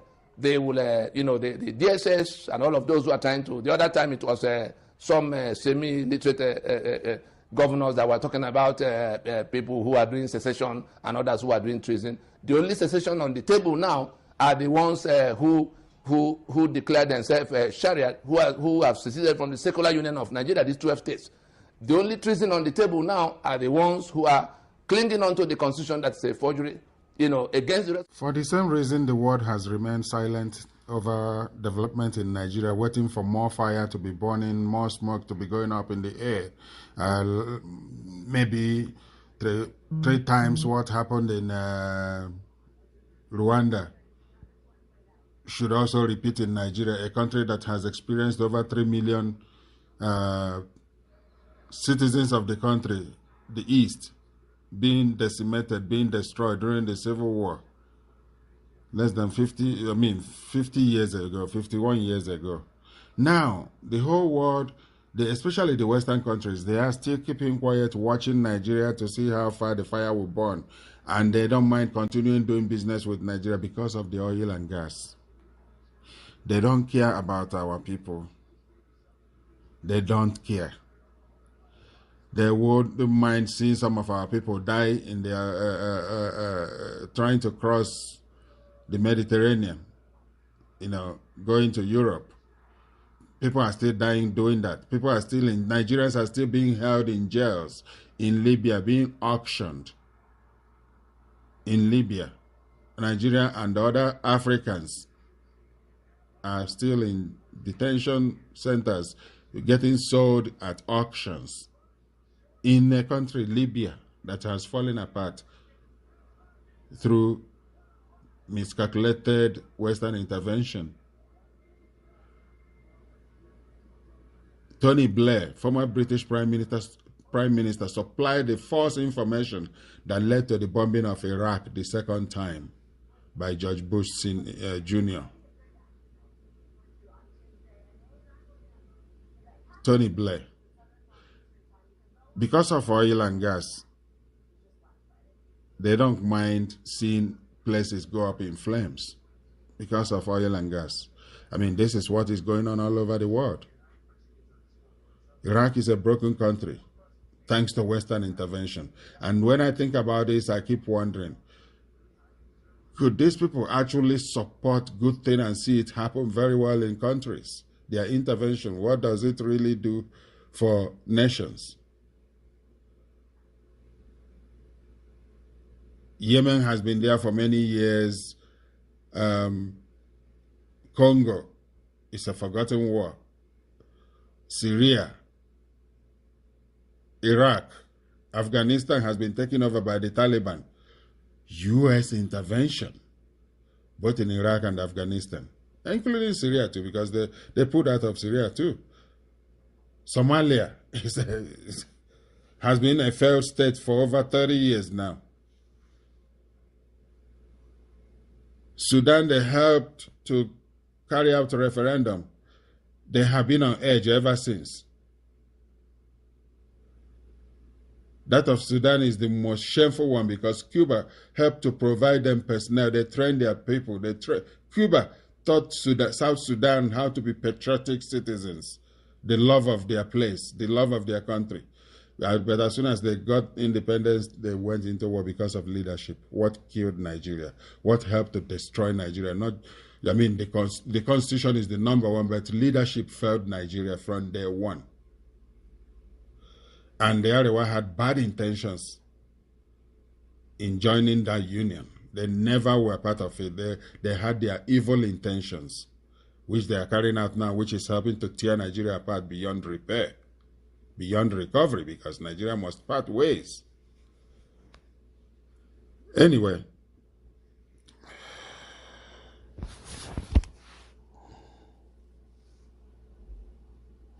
there's only one simple way to stop refugees. Yep. Stop creating them in the first place. Right now, in the news, there are a lot of stories about refugees risking their lives to cross the English Channel. The majority of them come from Afghanistan, Iraq, Syria, or Libya, countries the UK has recently bombed. So maybe if we stopped bombing people's homes, they wouldn't need to leave those homes.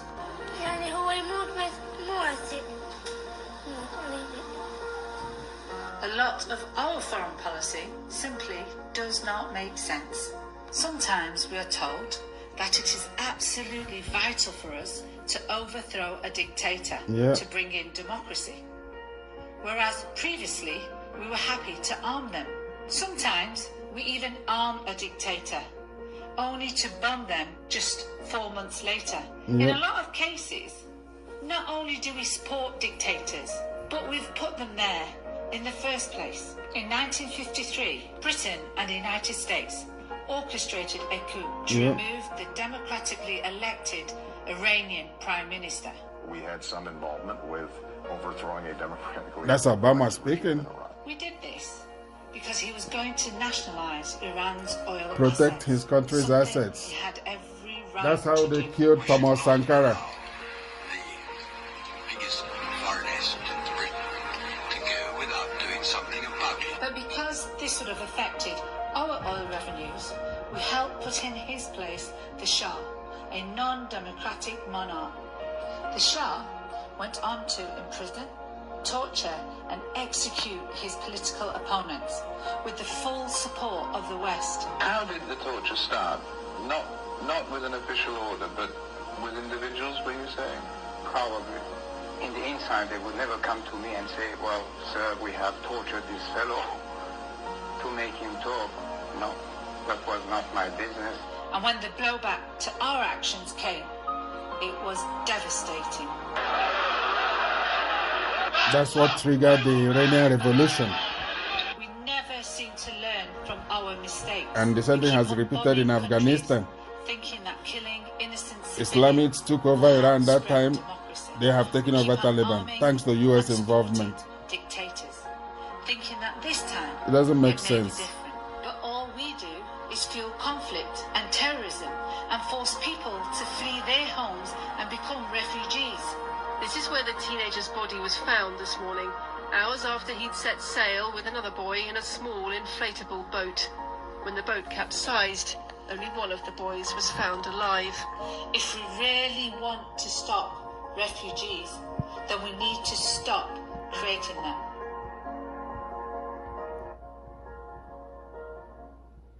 The actions of the United States and the Western countries are fueling this quietness around the world.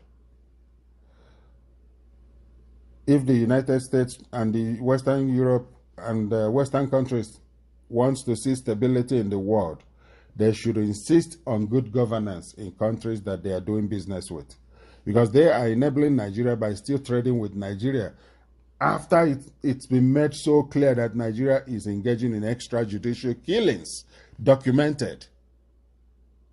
That alone should bother the conscience of the world to say, no, enough of this nonsense. No, but they think that Nigeria is peaceful enough to be doing business with Nigeria. They believe that Nigeria is okay the way it is to be continuing doing business with Nigeria instead of placing sanctions, instead of demanding that International Criminal Court investigate Muhammadu Buhari in Nigeria along with other government functionaries, including Lai Mohammed. The world keeps quiet, waiting for more Nigerians to die. The people has been weakened over many decades already. Their weapons have been taken away from them. They are economically disempowered. They are stealing the money and giving them 5,000 naira. I mean, proposing to give them 5,000 naira, which is less than $10 a month for maybe 1 month. They will not even give at all. But that money will be shared among government officials. The world doesn't care what is happening to Africa because it is Africa. And then the world never even finished jobs they went to do in Arab countries. That's why we have Yemen, Iraq, Iran, Afghanistan, Syria, Somalia, and a whole lot of other places. Their intervention is highly, highly suspect.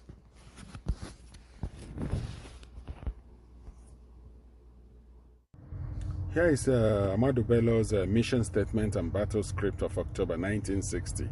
October 12th, barely 11 days after Nigeria's paper independence, on October 1st of 1960. Here is what he had to say. The new nation, Nigeria, the new nation called Nigeria should be an estate of our great-grandfather, Othman Dan Fodio. We must ruthlessly prevent a change of power. We must use the minorities of the North as willing tools and the South as a conquered territory, and never allow them to rule over us, and never allow them to have control over their future. This is 1960. Now consider how the North went to set up Sharia during Obasanjo's presidency. And Obasanjo, who has always been a slave to the Arewa, called it political Sharia. That was effective separation from Nigeria, but Obasanjo didn't react very well. Instead, he sent Nigerian military to go, the same Janjaweed soldiers, to go and kill off people of Odi and Zaki Biam. Now, or even the killing of Masab members or imprisonment across Southeast. Now, this is how Nigeria has been going. Consider what this Ahmadu Bello said in 1960 to what Muhammadu Buhari is carrying out today. And you get to realize why Nina's movement is the way to go. The dominoes are falling for Nigeria. It's all going. The union is going down. So all that we're doing, we're buying time. But the country is already gone down the cliff. Only a multi-regional referendum will rescue the situation. Anything else is merely postponing the evil day. And that's very unfortunate. There's a press statement from Nina's Alliance. Nina's Alliance is intact and focused on its stated mission, despite the resignation of its erstwhile chairman, Professor Banji Akintoye, and the exit of his faction of Ilana Omo-Oduwa. This is a statement by Nina's Board of Conveners issued December 1st, 2021. Gentlemen of the press, an emergency conclave of the Conveners of Nigeria Indigenous Nationalities Alliance for Self-Determination, NINAS, was held today, December 1, 2021, to review, amongst other things, recent developments in one of our alliance organizations, Ilana Omo-Oduwa, the resignation of Professor Banji Akintoye from the chairmanship of NINAS, and the exit of his faction of Ilana Omo-Oduwa from the NINAS Alliance. This statement is to address the deluge of inquiries that was poured into the NINAS Secretariat from concerned members of public regarding these developments. 1. Let us record that the Secretariat of NINAS, while reaching out to all sides involved, had on the 18th of November 2021 issued a statement to calm altercations arising from an Ilana Omo-Oduwa press conference addressed November 18, 2021 by the Deputy Chairman of Ilana Omo-Oduwa, Otumba Shade Olukoya, concerning months of lingering difficulties within Ilana Omo-Oduwa, bordering on certain actions and liaisons of the leader of Ilana Omo-Oduwa, Professor Banji Akintoye, that could imperil the self-determination campaign of Ilana Omo-Oduwa, inviting Professor Akintoye, therefore, to step back from his role as Ilana leader in order to abet the many conflicts and controversies emanating from the aforementioned actions and liaisons. 2. While frantic mediation efforts were still being made by the Secretariat to douse tension, Maxwell Adeleye, who described himself as Communications Director of Ilana Omo-Oduwa, issued and massively circulated in the media outlandish falsehoods in which he avoided the well-known issues rocking Ilana Omo-Oduwa and claimed, amongst other things, that the sum of $350 million naira was disbursed by Abuja to procure the Ilana press conference of November 18, 2021. Adeleye also deliberately created the impression that NINAS was somehow behind the Ilana press conference of November 18, 2021. 3. Unfortunately, and to our utter shock, Professor Banji Akintoye, who knew for certain that these claims of Maxwell Adeleye were just fabrications, went on to corroborate the fabrications in a virtual meeting of a Yoruba global audience the next day, putting names and motives to Maxwell's falsehoods. In that virtual meeting, Professor Akintoye said that the money from Abuja came from Vice President Yemi Osinbajo and given to Otumba Shade Olukoya for the purpose of dragging him, Akintoye, off the stage. To compound matters, Professor Akintoye went on to allege that Otumba Olukoya had been pressuring them in Ilano to help walk Vice President Yemi Osinbajo into becoming the next president of Nigeria. We do hope that Professor Yemi Osinbajo will take up this matter with those who crafted and circulated this tale. 4. The statement issued by Maxwell Adeleye on behalf of Professor Akintoye and 43 others, November 30, 2021, conveying the resignation of Professor Banji Akintoye from the chairmanship of NINAS, as well as the exit of his faction from Ilana Omo-Oduah from the NINAS alliance. Even more egregious falsehoods. I'll go over that 4 again. The statement issued by Maxwell Adeleye on behalf of Professor Akintoye and 43 others, November 30, 2021, just yesterday, conveying the resignation of Professor Banji Akintoye from the chairmanship of NINAS, as well as the exit of his faction of Ilana Omo-Oduah from the NINAS alliance, contained even more egregious falsehoods. The false impression was deliberately created by the said November 30, 2021 statement that there was a type of self-determination being pursued by NINAS and LNC that was different from the type that Ilana Omo-Oduah was pursuing.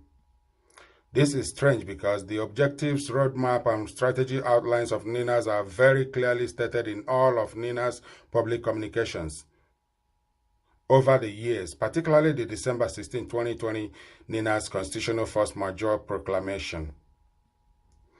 Combined with the earlier falsehood that Abuja had procured the November 18, 2021 press conference, it is clear that the orchestrations of the departed faction of Ilana were targeted at deceiving the public into believing that NINAS was somehow working for other objectives apart from its clear-cut and unwavering pursuit of self-determination for all the indigenous nationalities of the Alliance territories, being the South and Middle Belt of Nigeria. Number 5. For the records and for the avoidance of doubt, Professor Banji Akintoye was first introduced sometime in 2018 to NINAS by Otumba Shade Olukoya, who had been involved with the processes for many years. While our initial discussions were going on, the emergence of Atiku Abubakar on the as the presidential candidate with restructuring credentials, unquote, sucked in a great number of people towards the 2019 election in what became known as articulation at the time. And so it was that our new associate, Professor Banji Akintoye, went off with his other associates in the articulation gambit. We moved on to the historic NINAS Joint Multi-Regional Freedom Park Proclamation of December 11, 2018, which firmly set the basis for the Constitutional Force Majeure of December 16, 2020. The engagements with the policy beltways of Washington, D.C. took the whole of January to July of 2019 and was followed by the August 2019 visitation of the UN Special Rapporteur into Nigeria to investigate widespread extrajudicial killings. It was only in the last quarter of 2019 that Professor Akintoye contacted Otumba Shade Olukoya to fully join the NINAS fold. The chairmanship of NINAS fell on him on account of the zeal, clarity, and commitment he displayed towards the NINAS propositions. It is therefore not true that Professor Akintoye provided leadership for NINAS since inception, as claimed by Maxwell in his November 30th, 2021 statement. Professor Akintoye came 2 years ago into a process that took over 22 years to get to where it is now. There is no doubt whatsoever that Professor Banji Akintoye meritoriously advanced the NINAS campaign, particularly in Yoruba land, reaching out to his associates across the country and substantially shattering the long-standing jinx around the Igbo-Yoruba collaboration, which he said was Chief Obafemi Awolowo's solemn prescription in the last days of the sage, who was Professor Akintoye's political mentor. Credit for this feat will forever go to Professor Akintoye, and we wish him good health and longevity, even as he veers off in another direction in search of the destination we all identified in NINAS. 6. In closing, the NINAS Board of Conveners is pleased to announce to all the organizations across the South and Middle Belt of Nigeria which have been clamoring to join NINAS Alliance that modalities has been in place to admit all organizations that publicly and fully subscribe to propositions and prescriptions of the December 16, 2020 NINAS Constitutional Force Majeure Proclamation into regional delegations to NINAS. I'll go over 6 again. It's not done.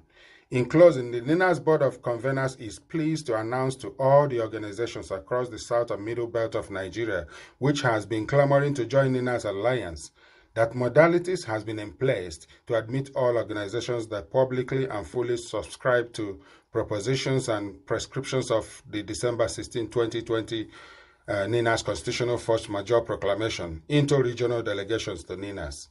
These modalities will be made public in the second week of December 2021 by the NINAS Secretariat. Signed for NINAS Board of Conveners, Tony Nadi, the Convening Secretary, December 1, 2021.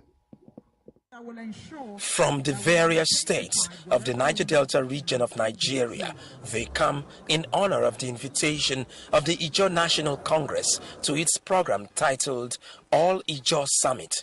The point of fact is that expectedly, issues concerning the aspirations of the Ijaw nation dominate discussions on the theme, the Nigerian state and the Ijaw question. What we have in our country today is a unitary system of governance and dressed in the borrowed robes of federalism. Not surprisingly, states and ethnic nationalities are increasingly clamoring for self-determination, or even in outright cases, secession. The idea and ideal situation will be the devolution of powers from the center to the states. While it is my cherished hope that Nigeria will find reasons to coexist peacefully, equitably, and justly, we cannot believe that all is well. Gatherings such as this should actually prepare us for the eventuality.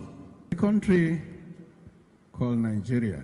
The sub-themes are redefining the Nigerian state and the Ijaw people, the imperative of Ijaw quest for self-determination yesterday, today and tomorrow, and reforms in Ijaw national polity, the need for self-introspection. The program ends with a communique. The Ijaw nation and Ijaw people will no longer depend on the Nigerian state solely for the protection of their environment. To this end, an autochthonous Ijaw environmental protection strategy is evolved so as to leave behind a sustainable land for future generations. The Ijaw nation takes a stand for self-determination. We have resolved from this summit to employ and engage all peaceful, diplomatic, and non-violent means and pursuits to actualize our right to self-determination as a distinct people of common historical, linguistic, and cultural affinity and geographical contiguity. The Ijaw people shall stop at nothing to drive, to pursue this target of self-determination until it is achieved. A common denominator among participants is the leaking wellhead of ITAO's OML 29, the pollution in Nembe, and the cry of the people. The NINAS movement petition is back on. Direct link to the petition is found at www.ninasvoice.org/petition.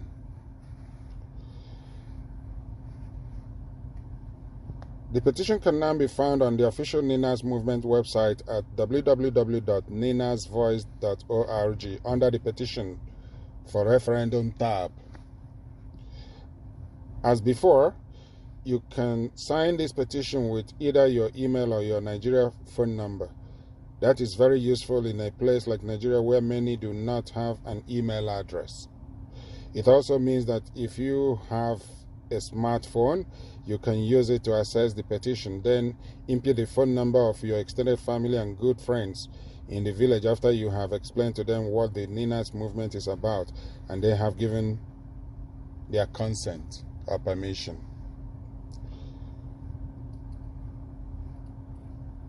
Do also copy the link to the petition to share via your social media networks like WhatsApp, Messenger, Facebook, every platform out there, Twitter, whatever. It is to inform the world that we are ready, we are determined, we are focused in gaining our freedom from bondage in Nigeria. Thank you as you join the movement. Where do Christians suffer the worst persecution in the world? Nigeria. China, Iran, Somalia? International Christian Concern has just unveiled its 2021 report on the top persecutors of the year. ICC lists 3 top persecutors this year: the worst country, worst group of persecutors, and the worst individual persecuting Christians. Well, joining us to discuss this year's list and to explain about what's happening around the world is ICC President Jeff King.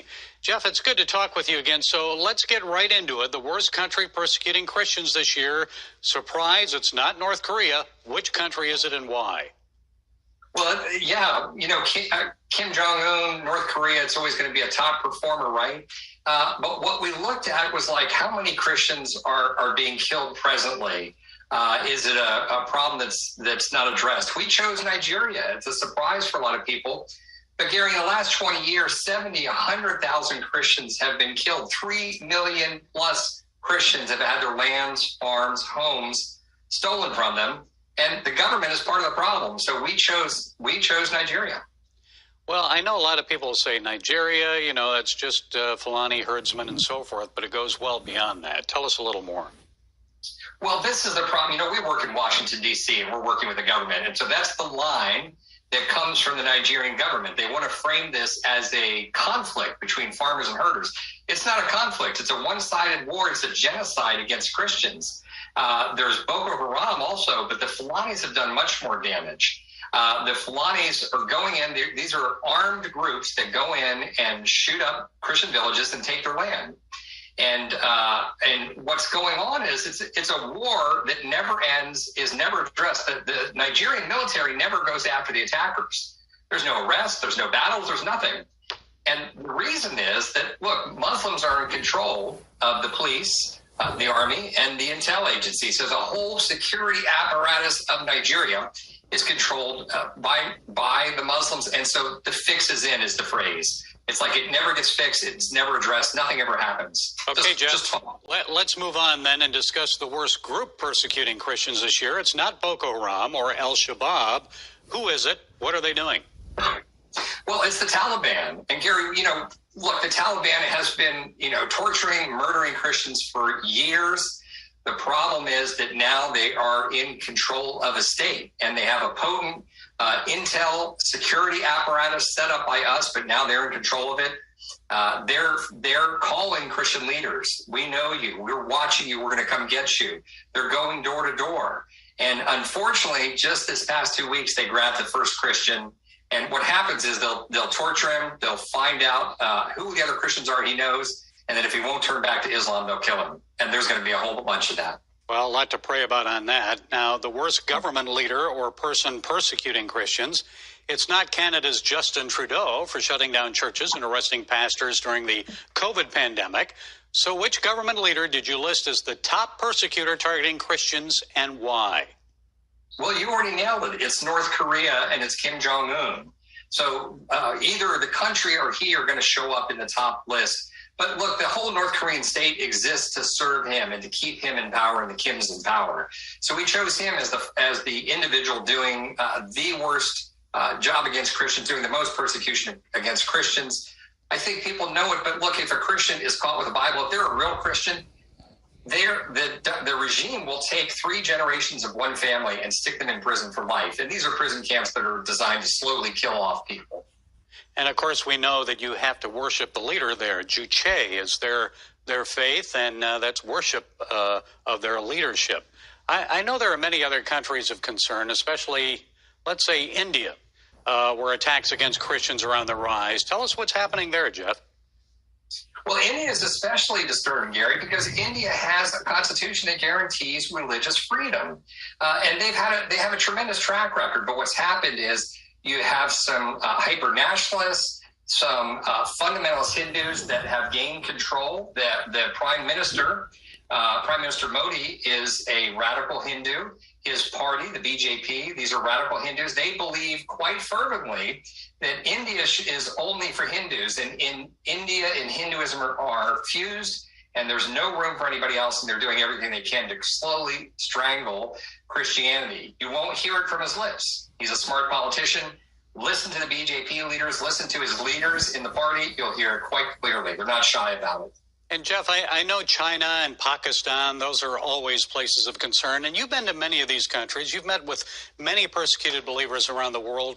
Which country really is driving you to your knees in prayer right now? Maybe what one should we keep our eyes on? Well, I pray for Nigeria constantly. We do a lot of work with the victims there. The 3 million plus that have already lost everything. Their homes have been stolen. 70 to 100,000 killed. The government is part of the problem, because just like you said, the government says this is just herders and farmers. It's a conflict. It's nothing but, and they are complicit in the attacks on Christians. Okay, I know that you're hoping this report will put more pressure on these governments to affect change. Jeff King, president of International Christian Concern. Thank you, Jeff, for sharing your time and insights. We appreciate you and the work you're doing. Love you guys and what you're doing, Gary. Thank you so much. God bless. Yeah, Nigeria is holding the country award, at that level, for persecution of Christians due to the involvement of government, the coalition of government in protecting the Fulani terrorists who are going across Nigeria, killing, sacking communities. Even government policies is designed to favor them. The government tries to take over, build forest reserves, cattle routes, Ruga, shoreline takeover, all sorts of programs the government have tried to put through in order to spread these terrorists across the country. These are all part of the agenda of the current government to carry out and fulfill the ideas, the imaginations of Ahmadu Bello, to extend the life of their caliphate that died when British took over Nigeria in 1914. So they have no interest other than to pursue this jihad and see it to a conclusive end by killing off indigenous nationalities, especially Christians. They've done it in the far north.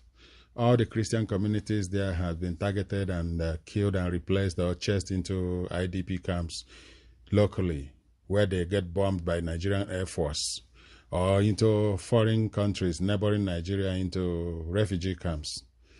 This is where the international organizations, especially the Christian-leaning organizations, needs to step up their game and expose what is happening in Nigeria, which the Nigerian government consistently lie about.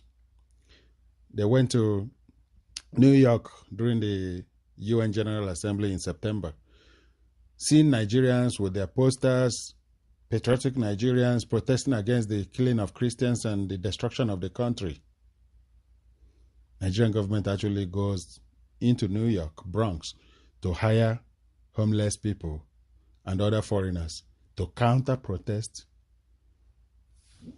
the expose from Nigerians against government collusion in terrorist activities in the country. I don't know what these people are thinking, but we know that there is no way Nigeria can recover except to go through multi-regional binding referendum. That's what will save the day. If not, if this joke continues, we're only delaying the inevitable. And that is a very terrible thing that will happen to Nigeria. To not arrest this situation now through a referendum, call for referendum to, calm nerves and let things, go very well for every section. Failing to do this is only going to cause more problem, more pain of separation. Brief introduction of Aloha Niger Radio. Aloha Niger Radio is the initiative of a few individuals who saw the necessity of enlightening and educating our peoples in the Lower Niger Territory on the urgent need to be part of this liberation project of all the ethnic nationalities that are entrapped in the union of death Nigeria has become for them.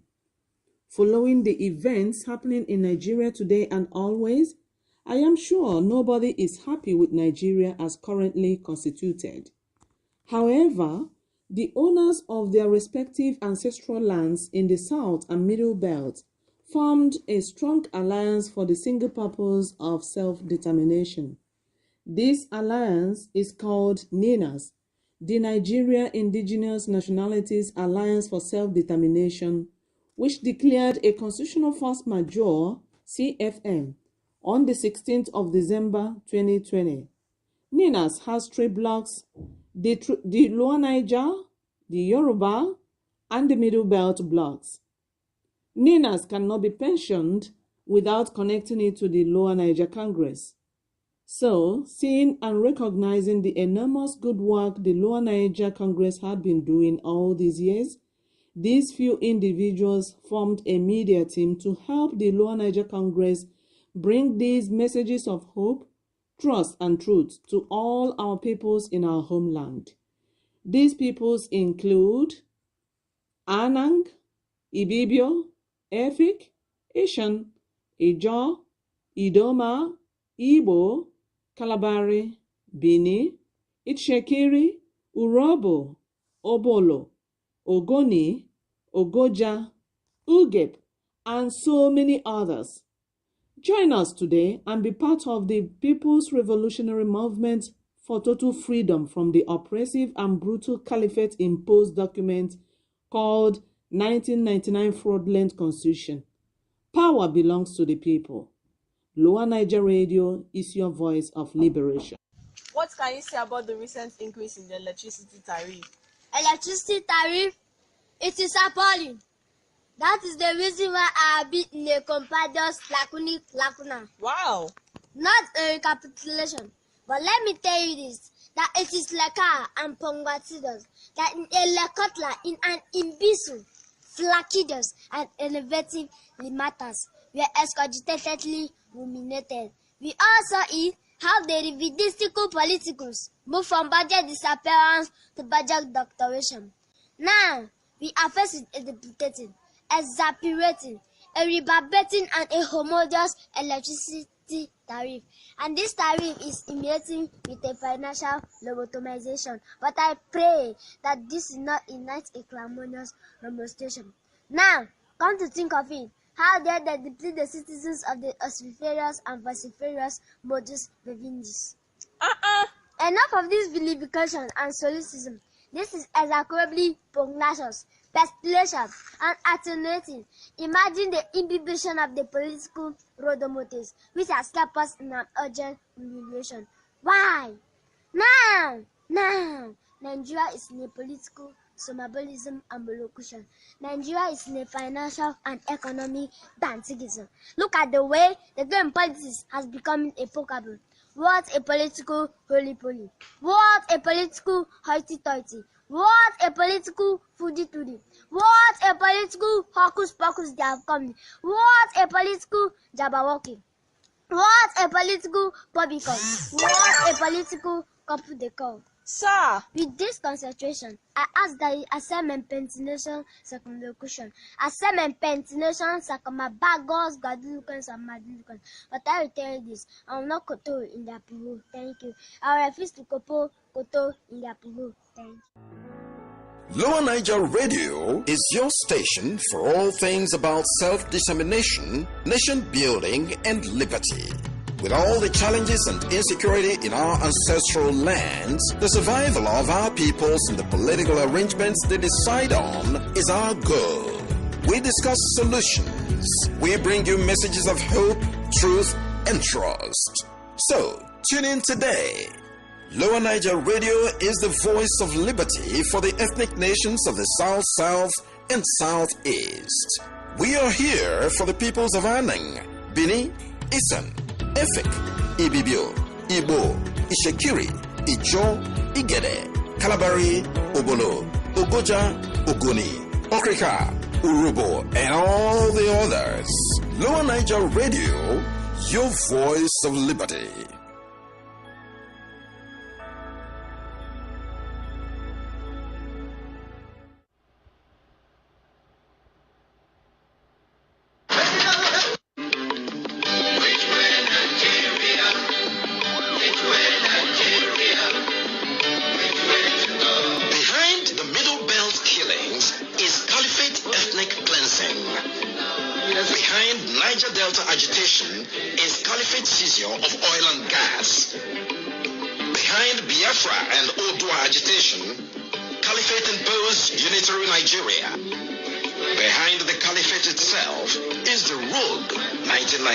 Constitution. Elections 2023 is Caliphate push to retain the 1999 fraud. Nigerians, say no to any further election in the country. Let's take down the 1999 Constitution and save our people and our land.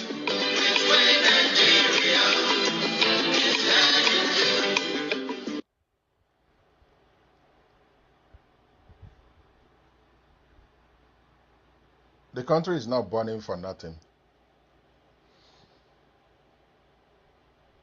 You probably have heard in the news in the last few days that a lady from the north, a Muslim lady, got crowned Miss Nigeria. And the reaction of the north is to send their Sharia police to arrest the lady. We're not in one country, and so we must part ways. Here is the parable of Europia, written by Femi Olufumilade. It touches on the very heart of the problem. Meanwhile, NENAS has given us the guideline, the processes that must be followed to get out of this mess called One Nigeria. Because we don't belong, really, we don't belong with the Ariwa 12 Sharia states. We do not belong. And we do not in any way impede them in following after their religious dictates. But the other question is, why are they standing on our way? Why are they being such an obstacle to seeing Nigeria peacefully sorted out? Why are they standing in the way of a lasting solution to the existential problem of Nigeria? Why are there such a clog in the wheel of progress of the nations being detained in one Nigeria under the 1999 Constitution? Imagine Hisbah arresting the parents of the Kanu girl who just won Miss Nigeria pageant. Those Islamists in the north of Nigeria are qualified to be a separate country governed by Sharia. That's what they all want. They are just like Afghanistan, if I may add. Don't mind the pretension to being some sort of liberal nationalists. It doesn't exist among them. They all want the Sharia, including the professors. They only differ on the type of extent because and the extent because each of the Islamic sects that are better among them claims superiority over the others. The Sunni have gained the upper hand, the president of Nigeria and most of the governors being part of the sect. But the other sects too, including Boko Haram, have members in powerful positions, including the armed forces. They are the ones who undermine the fight against insurgency. As the Yoruba would say, the insect destroying the vegetable plant lives on it. Let them have an autonomous nation with their preferred and chosen constitution based on this Islamic law. I mean, we are very, very free-minded in this matter. We wish the North what they wish themselves, which is Sharia state, like Somalia, Afghanistan, that's Yemen. This is who they want to be. If eventually they decide to be like Saudi Arabia or Kuwait or UAE, we also wish them all the best. But we need to go through referendum to sort things out and get things going the right direction, at least for our people.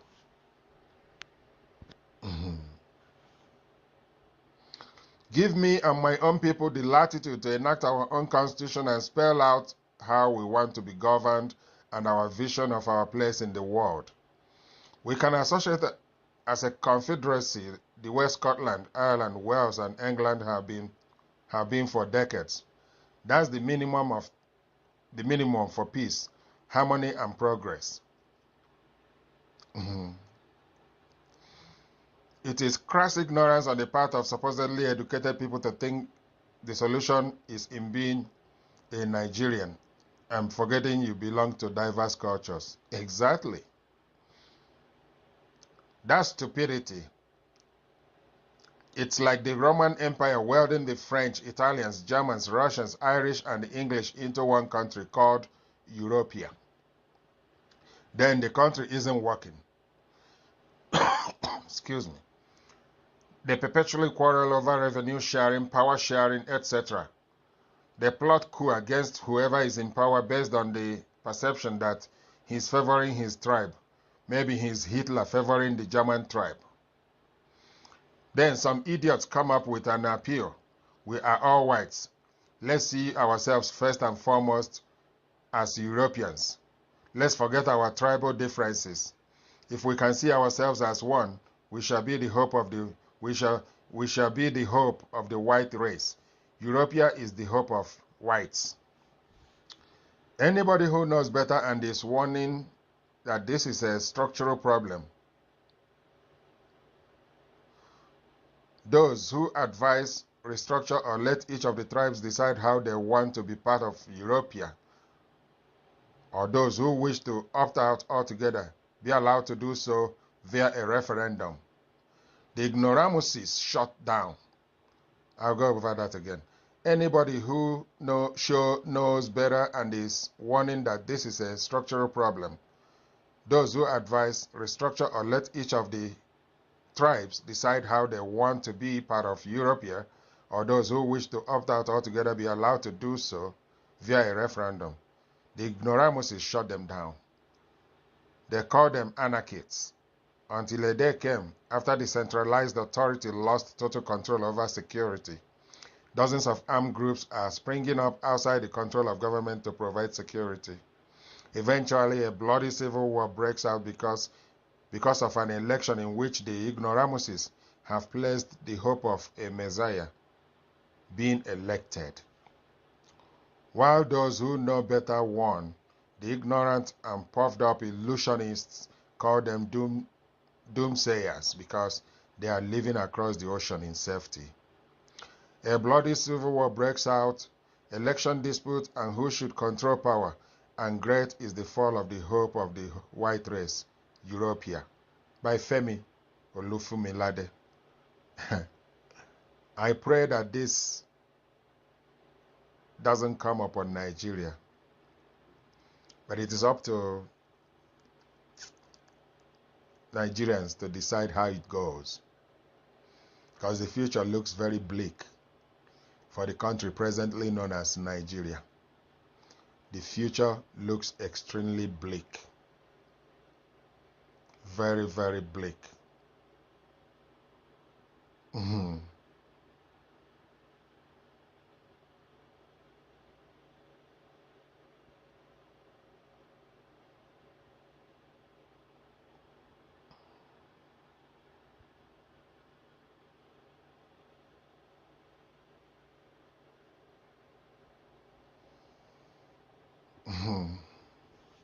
That's the parable of Europia. And the call by Ninas on which way Nigeria, the call for referendum, the most peaceful way to get things sorted out and put this derailed train on the track again.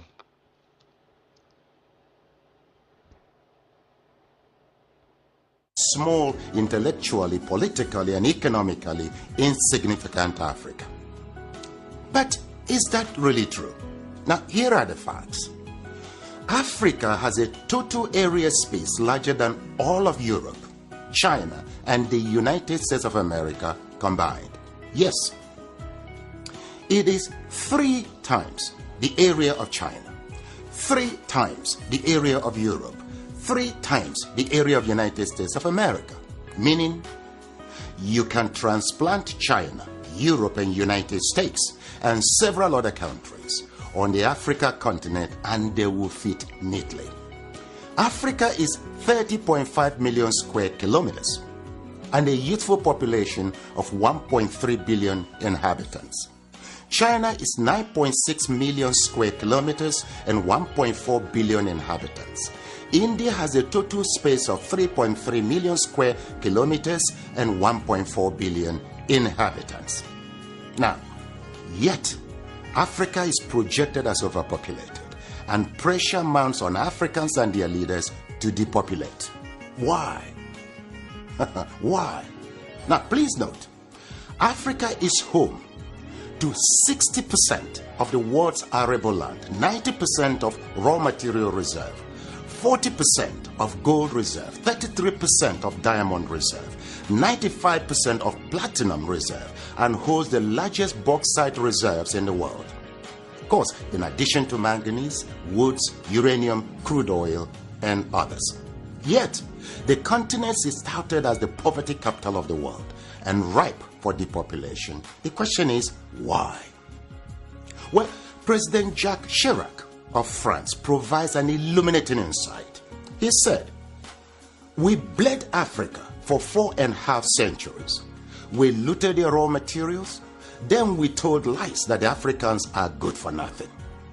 In the name of religion, we destroyed their culture. And after being made rich at their expense, we now steal their brains through miseducation and propaganda to prevent them from enacting black retribution against us," unquote.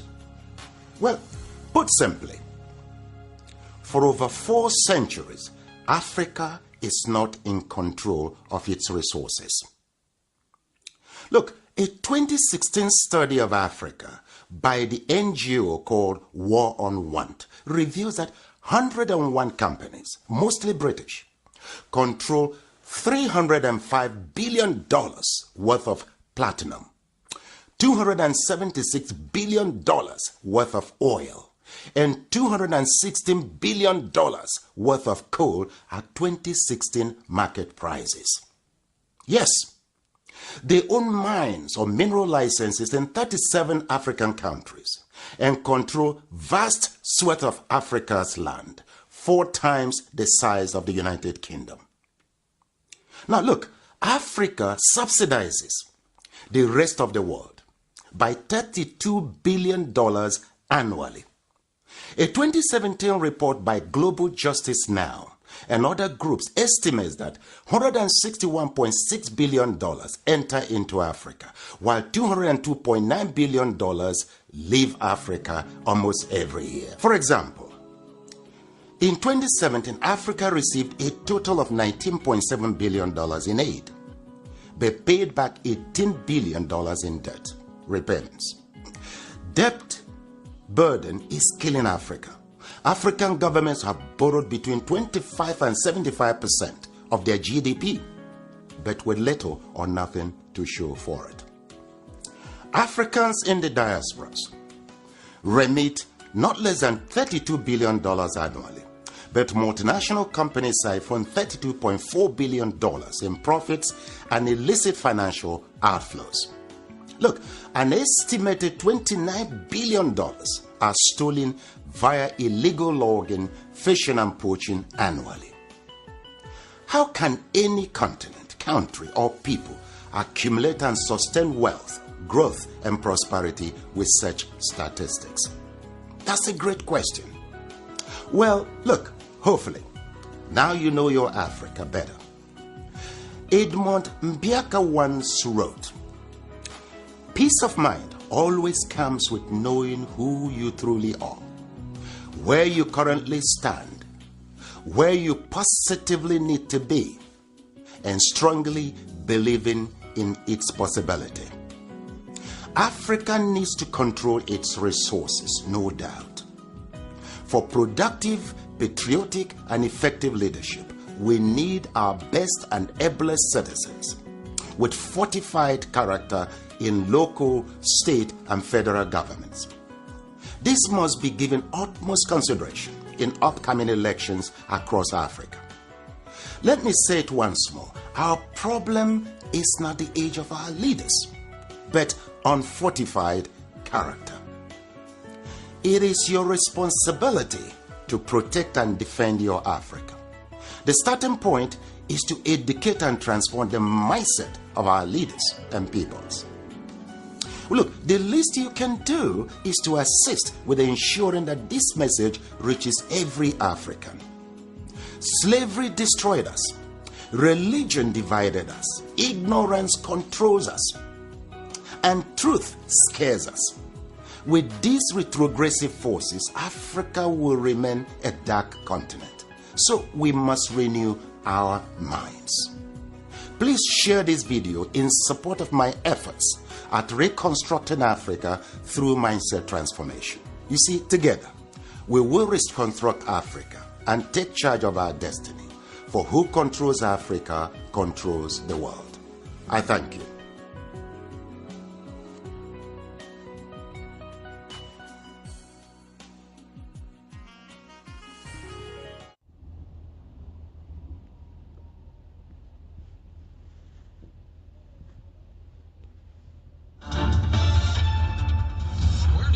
Suffer the worst persecution in the world.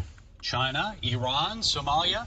International Christian Concern has just unveiled its 2021 report on the top persecutors of the year.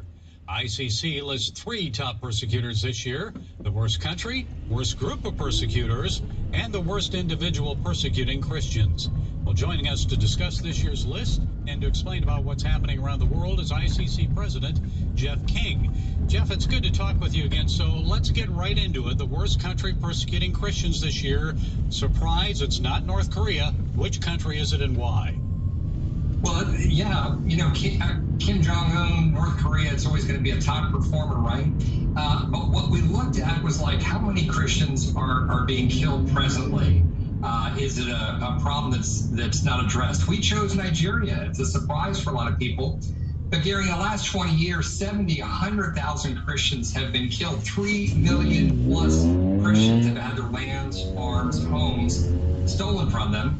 And the government is part of the problem. So we chose Nigeria. Well, I know a lot of people say Nigeria, you know, that's just Fulani herdsmen and so forth, but it goes well beyond that. Tell us a little more. Well, this is the problem. You know, we work in Washington, D.C., and we're working with the government. And so that's the line that comes from the Nigerian government. They want to frame this as a conflict between farmers and herders. It's not a conflict. It's a one-sided war. It's a genocide against Christians. There's Boko Haram also, but the Fulanis have done much more damage. The Fulanis are going in. These are armed groups that go in and shoot up Christian villages and take their land. And what's going on is it's a war that never ends, is never addressed. The Nigerian military never goes after the attackers. There's no arrests, there's no battles, there's nothing. And the reason is that, look, Muslims are in control of the police, the army, and the intel agency. So the whole security apparatus of Nigeria is controlled by the Muslims. And so the fix is in is the phrase. It's like it never gets fixed. It's never addressed. Nothing ever happens. Okay, Jeff, let's move on then and discuss the worst group persecuting Christians this year. It's not Boko Haram or Al-Shabaab. Who is it? What are they doing? Well, it's the Taliban. And Gary, you know, look, the Taliban has been, you know, torturing, murdering Christians for years. The problem is that now they are in control of a state, and they have a potent intel security apparatus set up by us, but now they're in control of it. They're calling Christian leaders. We know you. We're watching you. We're going to come get you. They're going door to door. And unfortunately, just this past 2 weeks, they grabbed the first Christian. And what happens is they'll torture him. They'll find out who the other Christians are he knows. And then if he won't turn back to Islam, they'll kill him. And there's going to be a whole bunch of that. Well, a lot to pray about on that. Now, the worst government leader or person persecuting Christians, it's not Canada's Justin Trudeau for shutting down churches and arresting pastors during the COVID pandemic. So which government leader did you list as the top persecutor targeting Christians, and why? Well, you already nailed it. It's North Korea and it's Kim Jong-un.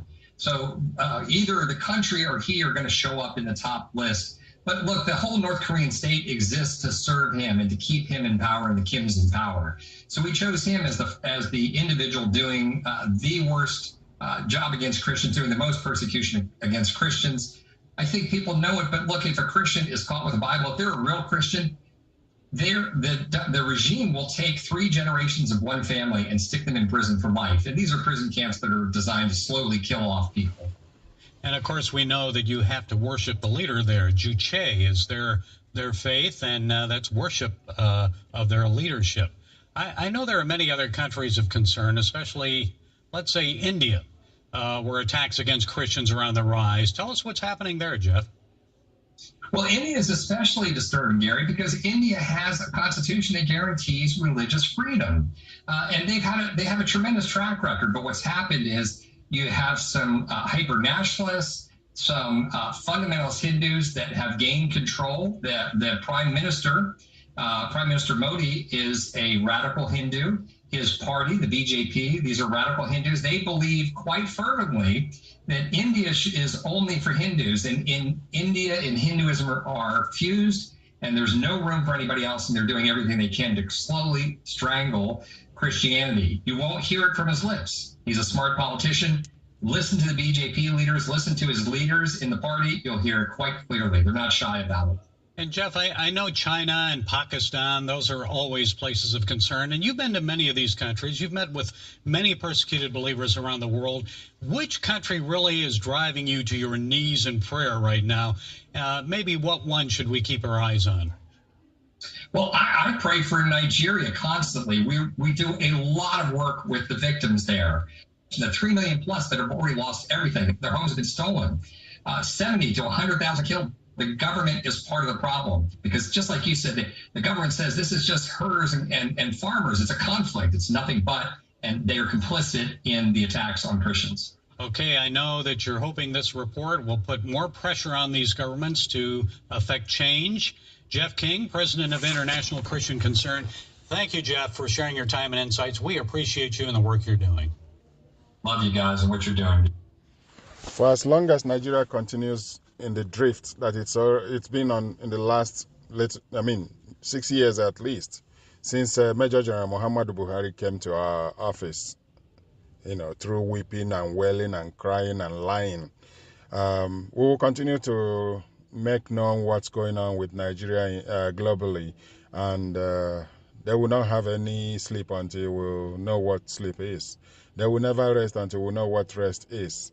Their terrorist activities will continue to go global, and they will be humiliated.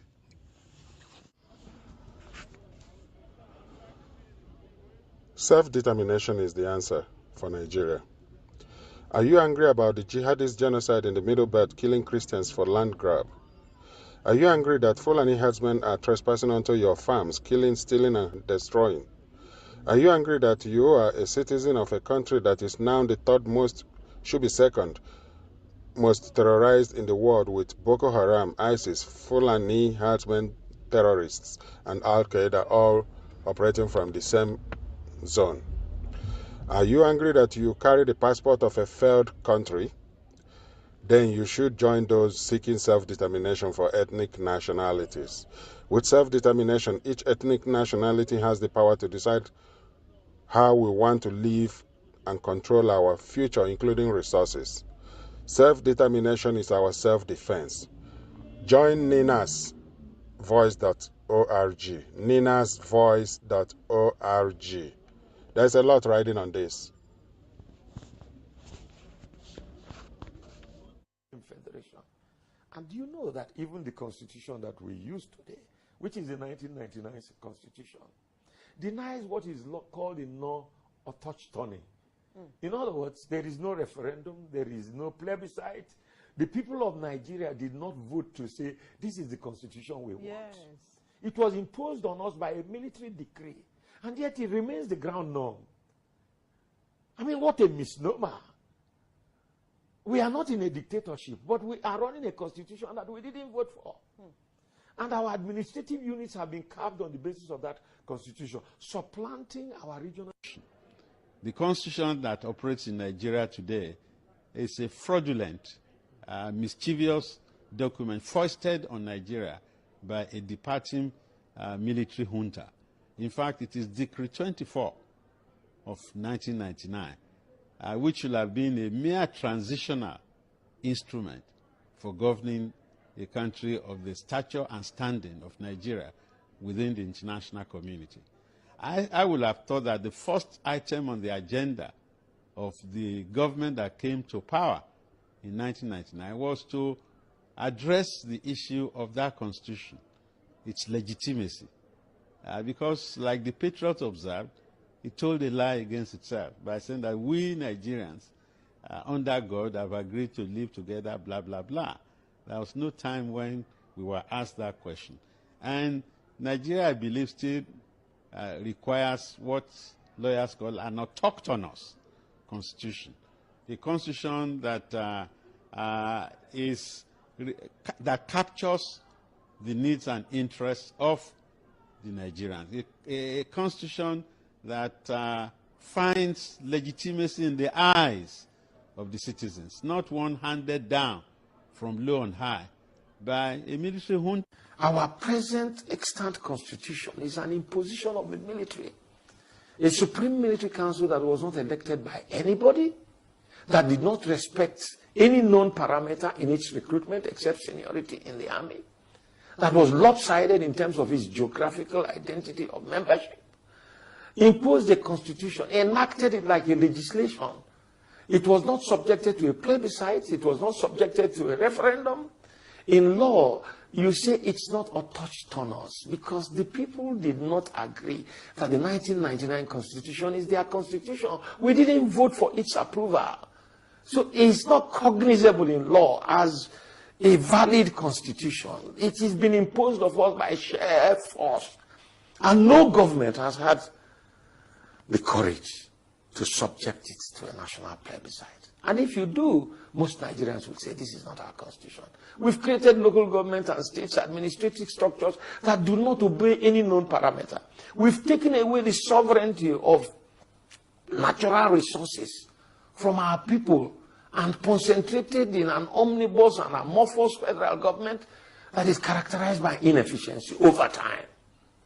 Wole Soyinka, as a man of knowledge, has just expressed the fact, unlike individuals that parade themselves as professors of constitutional law and constitutional lawyers, senior advocates, and the rest, who still continue to defend the 1999 constitution as if it doesn't matter the source, it doesn't matter that it's a forged document, by claiming that the people made it and it has been shown that the people didn't make it, in a suit that was filed on behalf of Anthony Enaro, Wole Soyinka, Bishop Bonigi, Dokubo Asari, Rafu Wazurike, and a couple of others, Alhaji Yerima Shetima, who just gave that ultimatum. Yeah, he was part of the signatory to the lawsuit that was filed on their behalf by the Secretary General of the Lower Niger Congress. I dare to tell this nation today that this is the problem. This constitution can never give us progress. This constitution can never give us peace. This constitution can never give us unity. And unfortunately, most of us in this National Assembly, we don't have the spine to face what we need to give this republic to have peace and progress. What do I mean? This constitution has 68 items. 68. on the exclusive list. This constitution has only 12 on the concurrent list. And those 12 are written so nebulously, so fraudulently, that you know that the intention is to even undermine those concurrent lists. The formal name of this republic is Federal Republic of Nigeria. Unfortunately, we don't run a federalist system in Nigeria. Otherwise, what is so unique about all those things that are in the exclusive list? In this chamber, we try to federalize the police system. In this chamber, we failed. Every crime is local. And the solution to every crime is local. The earlier that senators in Nigeria summoned the courage to say, we should not continue to deceive ourselves. Nigeria is threatening everybody and groups. When we lie to ourselves and we're reaping the fruits of lying, we're victims of the lie that we call our own, the social contract, which is another name for the Constitution. We say we, Nigeria, give this Constitution to ourselves. We didn't. It was imposed. And it's not working. It's centralized. And the good things of life are not available for Nigerians. And they are crying. And you begin to blame them. You don't blame victims. You blame the system that produced the victims. This Constitution is not made by Nigerians. It's imposed. A federal constitution should be truly a federal constitution. You don't centralize everything. Nobody can fix this system. It's like putting square peg in round hole. It wouldn't work. It's not Buhari's fault, or Jonathan, or the previous ones. They were handed, and still being handed, instruments, i.e. the Constitution, that cannot work the way it is. Let us do an agreement. Constitution is an agreement that we agree to live together by these rules which we would spell out about governance. This current one is a fraudulent one. And it's giving us victimhood because we never did it. And they say we did it. If somebody say you did something that you not do, is that not a lie? We went to court. The case is in court. Praying the court to say, look, the Nigerian people never did it. The court kept adjoining. Part of the problem we have. The case is still in court. Inauro started it. A lot of distinguished men and women up and down this country had their signature there. The case has not been taken. All right, we'll also anchor at that point. Dr. Amos Akingba is in Adeco and Afenifere Chieftain. We appreciate your talking to us this morning. It's my great pleasure. Nigerian Union Dispute: The Folly of Building on a Rickety Constitutional Foundation by Tony Nnadi, Ninas, January the 7th, 2022.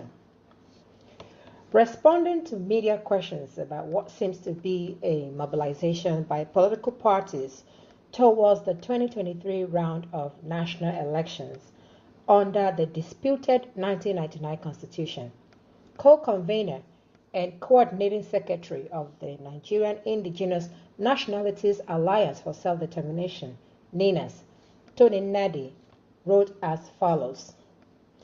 Knowing what we know now about the fraud of 1999, enacted by Decree Number 24 of 1999 and christened the 1999 Constitution, and seeing the monumental failures of the Nigeria erected upon the rickety foundation of that fraud, as well as the mind-boggling miseries of Nigeria trapped in what has become a union of death, it is most obdurate to continue the construction of Nigeria on the basis of that constitution, which has been repudiated and rejected countrywide. Those still planning to go to another round of national elections in 2023 under the fraudulent of 1999 Constitution are actually compounding the treason initiated by Abdulsalam Abubakar and its confederates in 1999 and are therefore the worst enemies of their own people. As they continue to defy the will of their people and undermine the sovereignty of their people, they will soon find themselves on a head-on collision with those who are being killed, impoverished, and enslaved under that constitution. We must now formally halt the preparations for any further renewal of our damnation in 2023 by way of another round of national elections under that caliphate-imposed engine of fraud called the 1999 Constitution. We must now go into a transitioning process to undertake the orderly decommissioning of the defeated 1999 Constitution and the distillation of fresh constitutional protocols dictated by the self-determination imperative for Nigeria's constituent components as ratified by referendums. This would be in a two-stage process that begins with regional self-determination referendums to either recommit or opt out of the failed and unworkable union defined by the 1999 Constitution. Depending on the outcome of the aforementioned regional referendums in the first stage, it is in the second stage that the question of negotiating or drafting another federating constitution would arise. All political parties in Nigeria must be told in clear terms that the issues confronting Nigeria and Nigerians now cannot be resolved by elections, since the winners of any further elections under the 1999 Constitution must swear to and govern by that Constitution. They cannot, therefore, be allowed to frame the grave issue of existential threats confronting the peoples of Nigeria at this time as capable of being resolved by the emergence of one party or the other in power after another election ritual in 2023. The 5-point proposition of the December 16, 2020 Joint Multi-Regional Constitutional Force Majeure, activated by the Nigerian Indigenous Nationalities Alliance for Self-Determination, NINAS, provides a clear, comprehensive, time-bound framework for the immediate undertaking the inevitable grand reconfiguration of the failed Lugaudian of the 1914. Anything outside calling of the voyage to 2023 and the commencement of the remediation anchored on the sovereignty of the constituent components of Nigeria within the context of the self-determination imperative for those constituent components is an invitation to the unceremonious collapse of the rickety union. This is written by Tony Nadi, January 7, 2022, and is being read by Dr. Augusta Anosike. Thank you for listening. Bye-bye.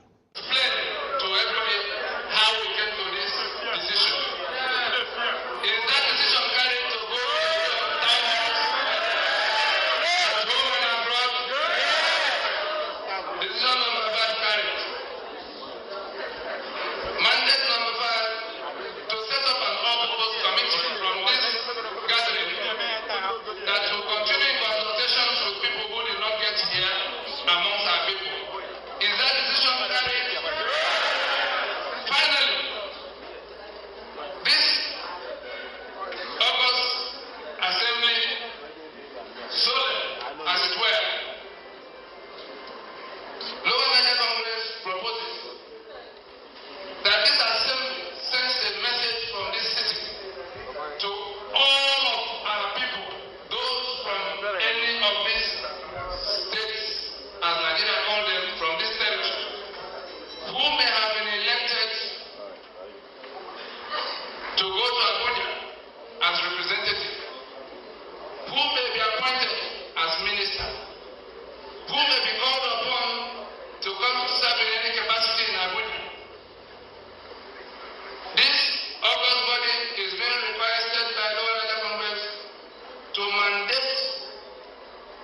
a return home to consultation before the business of governance in Abuja will continue. Those who are so affected, we are not telling them any particular thing other than to come home and consult before they proceed. Those of them who will refuse to come, of course, should know upfront that they are in Abuja entirely on their own accord.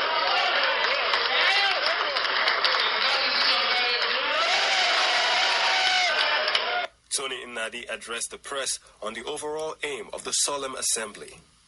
The map of Lower Niger, as can be found on their website, lowernigercongress.org, of 1885, showing how the peoples of the Lower Niger, the ethnic nationalities of the 11 states, to which Nigeria has fractured them, that map to be adopted as the geography of the territory we are discussing. The Ijaw, the Shekiri, the Urobo, the Igbo, all of the ethnics in those 11 states, have adopted that map of 1885 as the formations in which they will relate henceforth.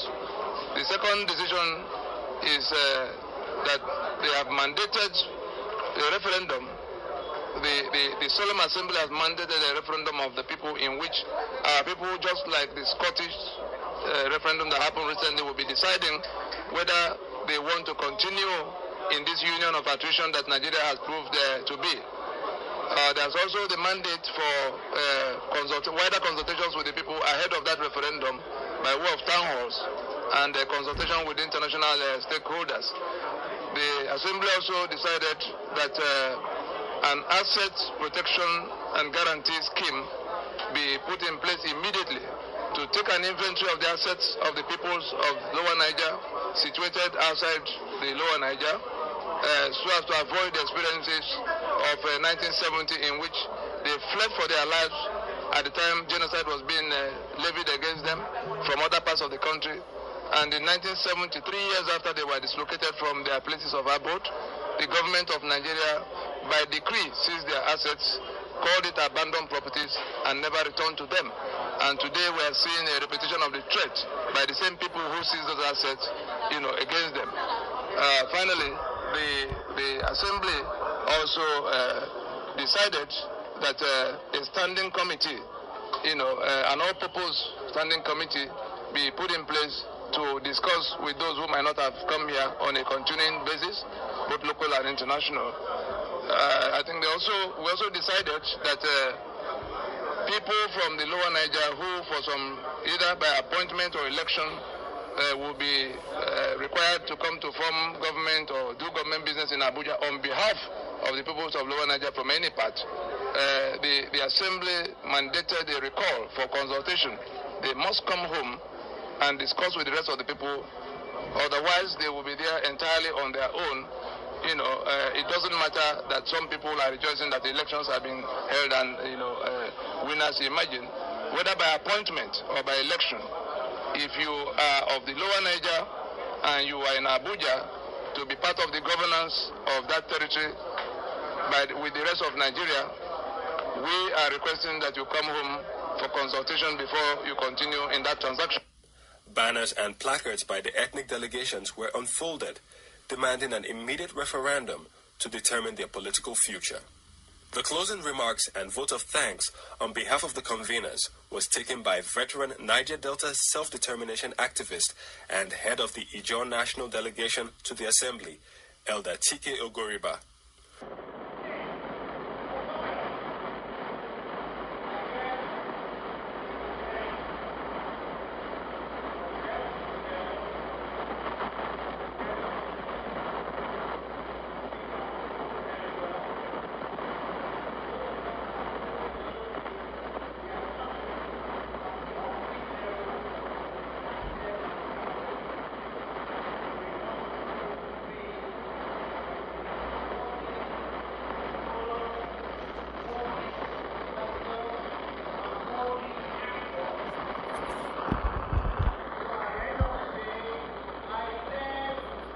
This will be the last and final part of the three sirens of the Solemn Assembly recorded.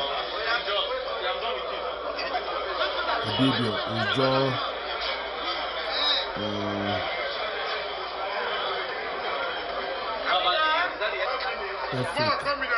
all the nationalities were represented at the Solemn Assembly.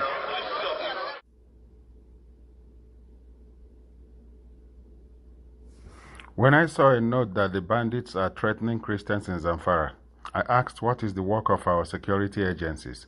Why would they come out and make such comment when you have not verified it because you are making people be more frightened? I will not stop going to the mosque to pray because I saw in a paper that if I go to the mosque I will be killed. Let me be killed. I must die. So Christians should not be afraid of going to church to worship because an anonymous person is threatening them.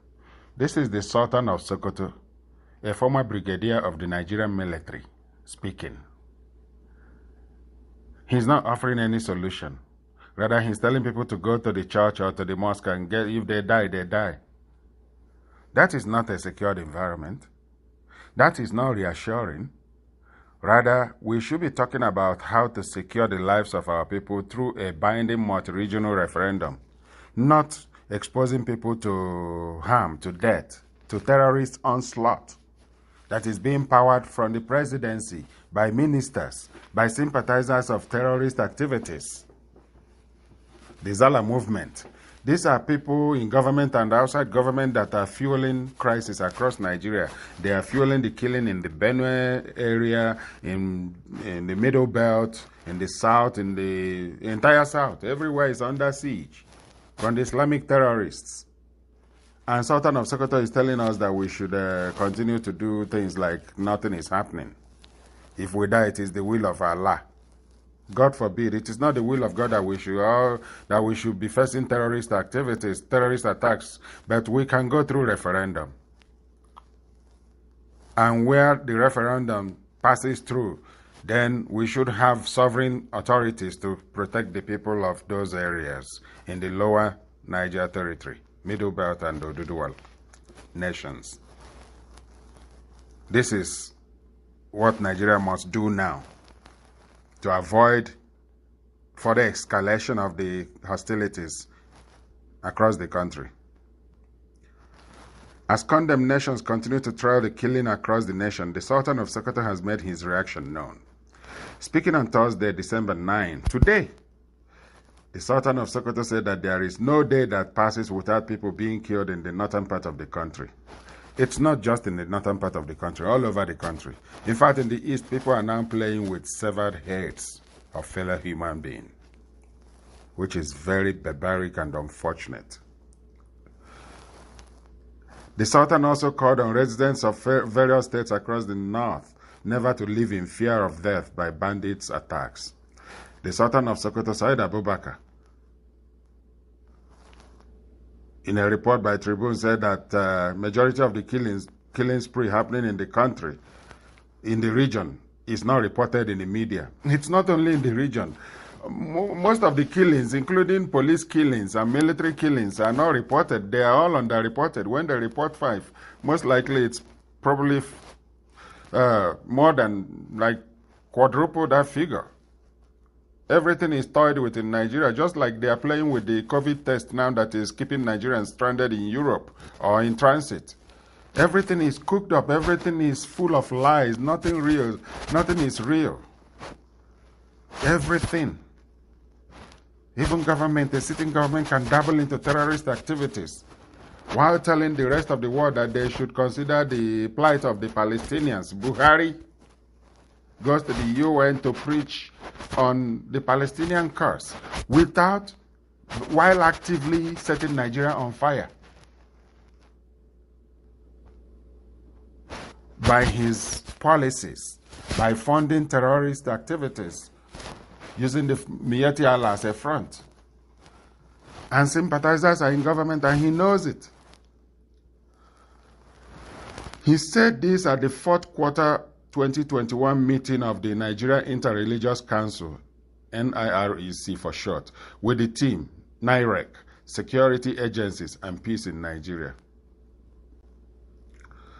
The Sultan, who is also the co-chair of NIREC, said there have been consistent threats by some unknown persons who claim that those found attending churches in Zamfara would be killed. Of course, Christians has been wiped out in states like Borno State, Bauchi, Yobe State.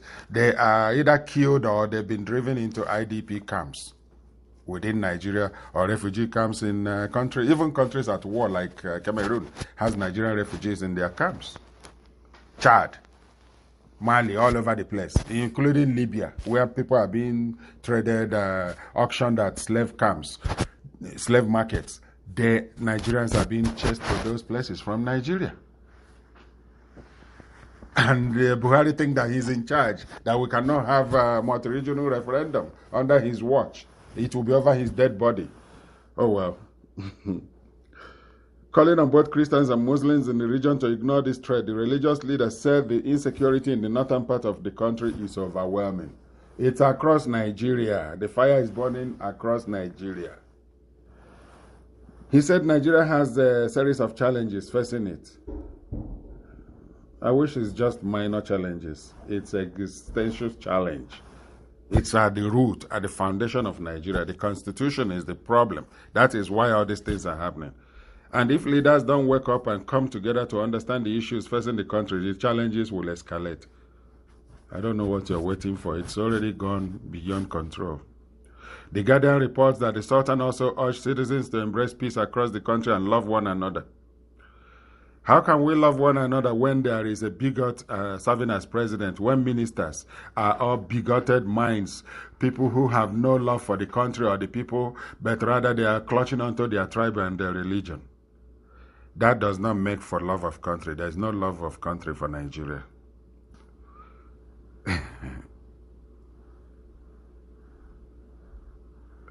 For the political leaders, the Sultan said politicians must continue to make platforms available for Nigerians and their supporters to dialogue for peace. Let's dialogue for referendum. Let's go for referendum. That is the thing that will save Nigeria. Everything else is just cosmetic dressing. We are just dressing the surface of the deep-rooted injury that will not heal. Let's put Nigeria through the knife of referendum. Referendum. Nigeria cannot escape it. Or the alternative will be most unfortunate upon the country. Because what you are asking, hold on one minute, is that this constitution should not be. And you expect that a total overhaul. Let me finish.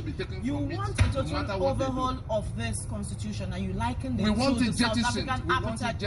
Okay, tell us the process to get into what we are saying, because the president also, do not forget, assumed office, or all the people you expect to do something about it, assumed office based on this document. So what is your practical step to getting this done? South Africa in 1990 came to this bus stop where we have just arrived. The sitting government that was elected, and there was a parliament, Frederick de Klerk. He now, for the first time up to that time, accepted that the apartheid constitution could no longer be the basis of the South African society, because it was imposed by a white minority to take the lands and the rights of the blacks, and that is exactly what we have here. The Ijaw lost their land and their oil and gas to Nigeria because some military president under Gowon seized it by decree. The Lagos port belongs to Lagos people. Nigeria takes more than 2 trillion naira from this port every year. But from independence to date, not one controller general of custom of Yoruba origin. And therefore, if Gani Adams now say, how did we come to this? And he pick up and the discussion that should be holding is one in which the government of the day will have to accept that this apartheid constitution can no longer be the basis of Nigeria. We are not anarchists. In the suit we filed in 2007 against the constitution, we asked the court to give an order that will compel them within a period of 18 months to remain in office and work out that discussion that will lead to a new constitution. That's not too much to ask for, because South Africa did it. They accepted that the apartheid constitution had to go, and they called everybody. Now, relying on them to work out a new constitution. No, they are not saying so. In that sense of reference, they say how to incorporate whatever. I'm asking you how you intend to arrive at a new constitution. How it will arrive at is that the people, those who are trapped here, before going to make a central constitution, because a federation should have, a federation is a federation of many constitutions. Up to 1966, we had 5 constitutions, because each of the federating units were like countries of their own that were now coming to cooperate, like Germany and France and Portugal doing European Union. That was the kind of constitution Awolowo had to manage Western region. That was the kind of constitution Obara had to manage Eastern region. But some people woke up in 1960s, threw all of those things away, and now locked us into this unitary arrangement. So we're saying that the first step is to ask those who will come, because tomorrow morning they will now begin to announce the names of their friends who are going to meet. We are not going to pay any attention to whatever government does. The conference is already on, and steps are being taken to take a referendum from those who are working their way out of this union, because the union has collapsed. If we do not accept in good time that it has collapsed and go to sit down to discuss how we will revive it, I tell you that under the instruments available to those who are choked here, and 3.5 million people have been killed in eastern Nigeria on this same question. OD have been wiped out, Okerenkoko have been wiped out, Obakere have been wiped out. All kinds of things are going on. Just the other day, 78 students were massacred in their sleep, because some people must be in power in Nigeria. They say they will make the country ungovernable, and they are making it ungovernable to date. And we are still thinking that there's a Nigeria. That Nigeria that will include a Sharia belt, in which I cannot function in Sokoto or Kano or Meduguri. I will not be part of that Nigeria. I will rather invest all my energy in how to take out my portion. If those who are saying they are conquered us and they are going to keep us by all means for all times insist that we cannot discuss, then we'll do whatever comes within our reach to do to take our portion. Now, let me ask you, Mr. Nadi, yes. if at the end of the day we are having reactions from Afenifere, for instance, we are having reactions from Ohanes and Igbo, we are having reactions from Arewa Consultative Forum, been with all how of them. be it speaking, saying that they do not, they would not agree for the name sovereign to be added to whatever conference. Now, let me ask you, would you say that these groups do not represent the blocks which they say they represent? They do not speak for and the people. If you do not agree with their representation, who are the people that you are talking to at this at this point about back to 75%? nationalities? Tambuwa said that all of them politicians constitute only 25%. He said it on the floor of National Assembly the day they resumed last week or so, that they constitute only 25% of the country's population. I'm here to speak on behalf of that unrepresented. And the Arewa is not speaking for anybody. They all have vested interests. They all have things they share with their people in government. What we're saying is that let us accept that Nigeria was not our making in 1914.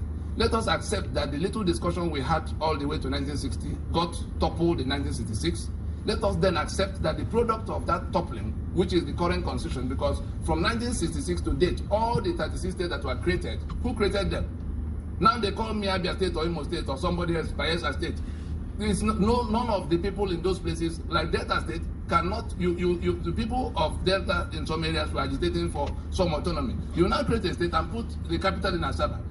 From that time to date, Delta State had not been the project of Ijo, Urobo, Ishekiri, and all of them. Mr. Nadi, would you not rather wait? Let's just see this process. Because you have acknowledged that this is actually an act of statesmanship by Mr. President. I commend him. I commend him. At least to have you, to prove you right or wrong. Is it not a bit too early? I was actually expecting to see your name in that list. Of course, they know they will not put my name on any list of people who are going to be discussing, who are going to a meeting in which Nigeria is held sacrosanct, in which somebody will write in the terms of reference that the outcome of the conference will be integrated into a constitution, meaning that they want to preserve that constitution by all means. And we are saying we will not touch one alphabet from inside this constitution. So these are the two grounds, these are the two positions that will have to be married through the next few days. But in the event that this conference is convoked, in the event that the different nationalities meet and do discourse, would you now throw away all of that? Because your view can be seen as extreme. It is either this, it is either all or nothing. Do you think there is no halfway? There's no halfway in a matter of reconstruction.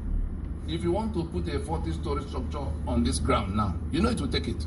But the first thing that will happen is that bulldozers have to enter here to level it, to be able to put up a new structure.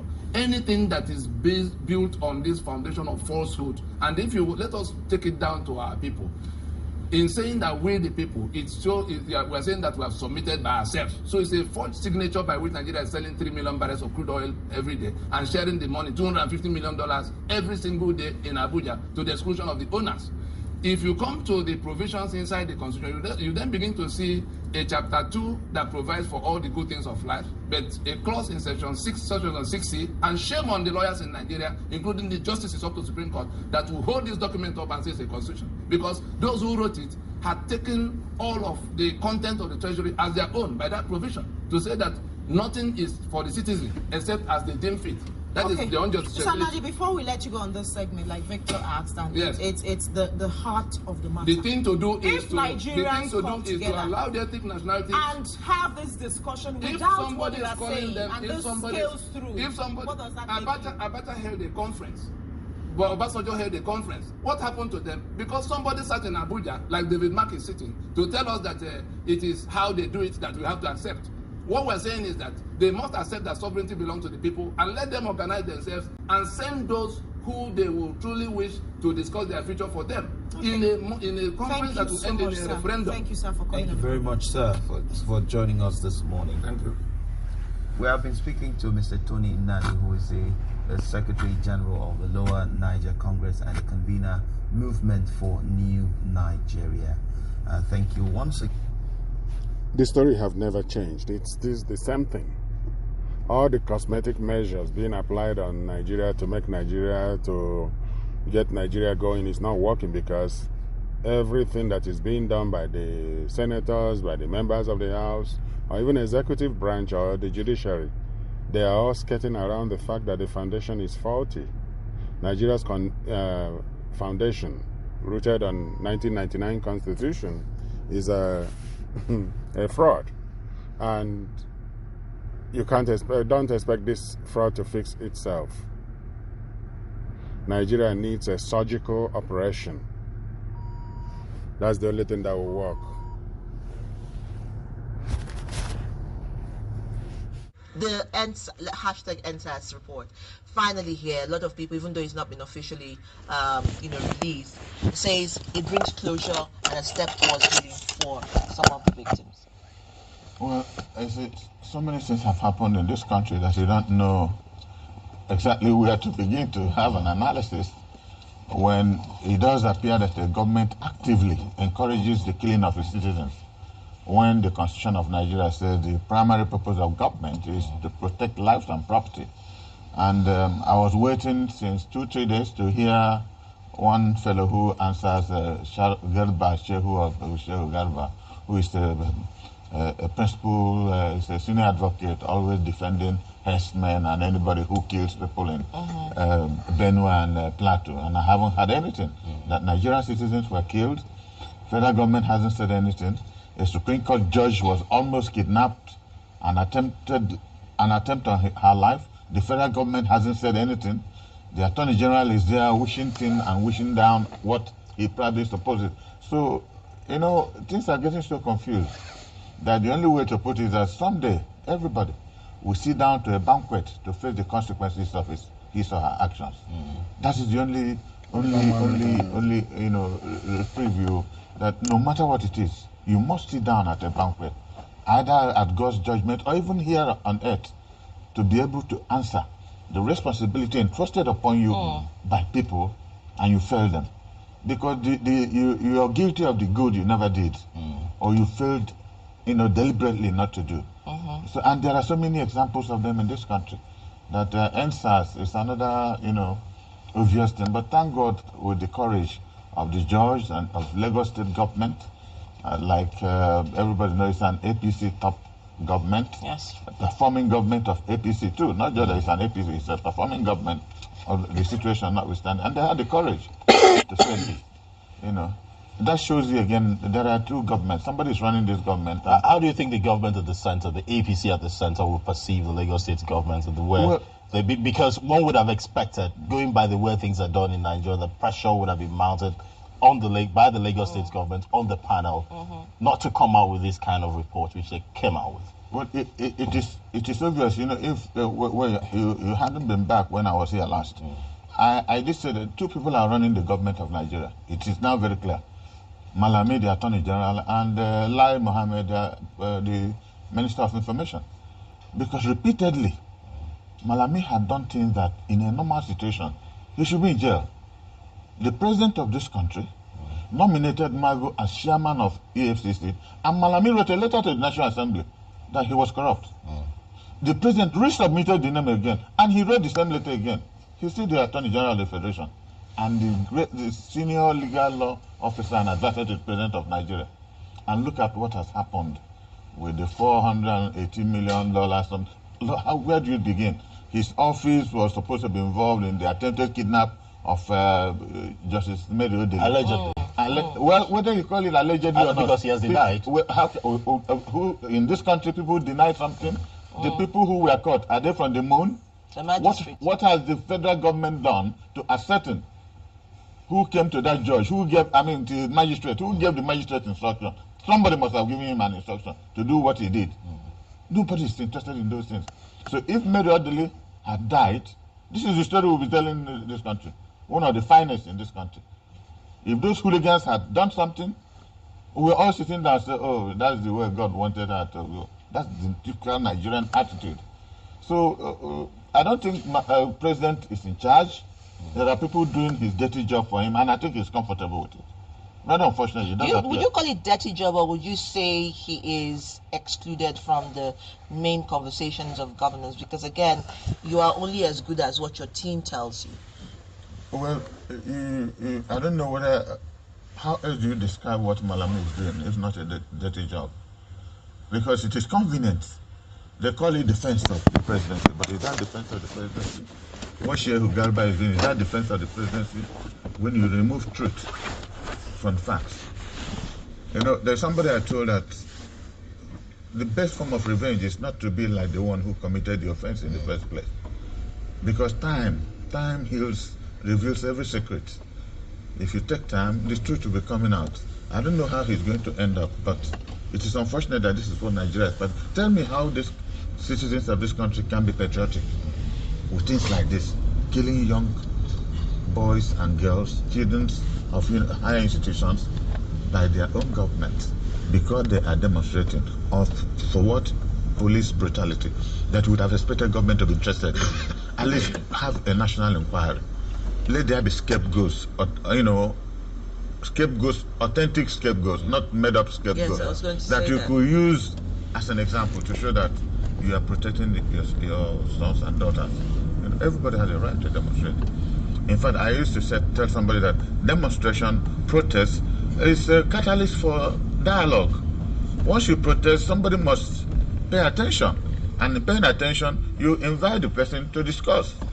It also follows what is happening in the Southeast. How can a young boy who was not born during the Civil War, in prison, languishing there, and Igbos religiously? In fact, somebody was telling me, a good friend of mine, was telling me that we should stop going to church on Sunday, used to work, and then go to church on Monday, because the compliance Igbos have for Monday now is total.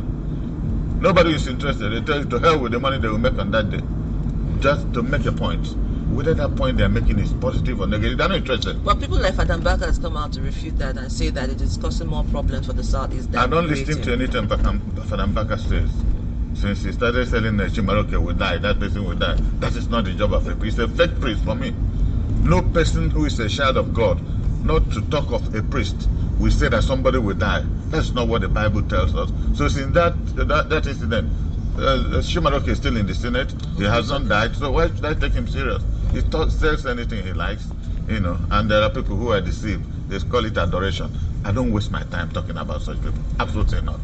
All right, Chief Dano Lassie, let's talk about Anambra governorship election. We had a number of discussions before that election, counting down to that election. It's now come and gone.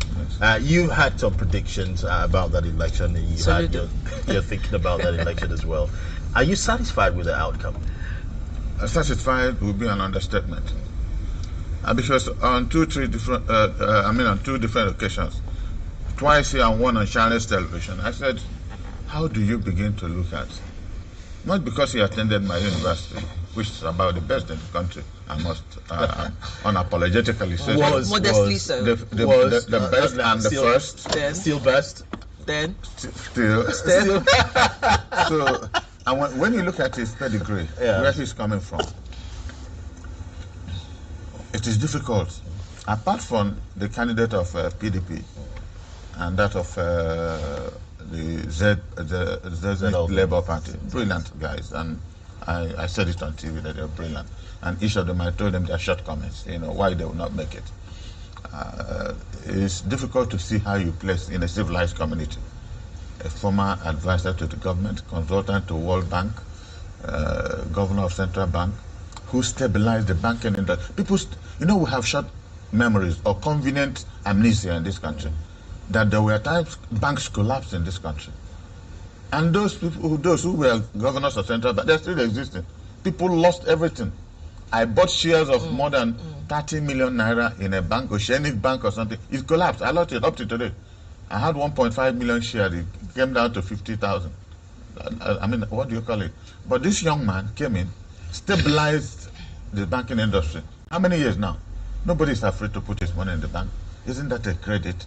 That you believe that somebody like that will, do his excellent best, because he's an excellent, he's a first-class student. And you don't expect anything less, So when you put him, comparatively looking at my brother, the APC candidate. Smile through the new year with a healthy, bright smile.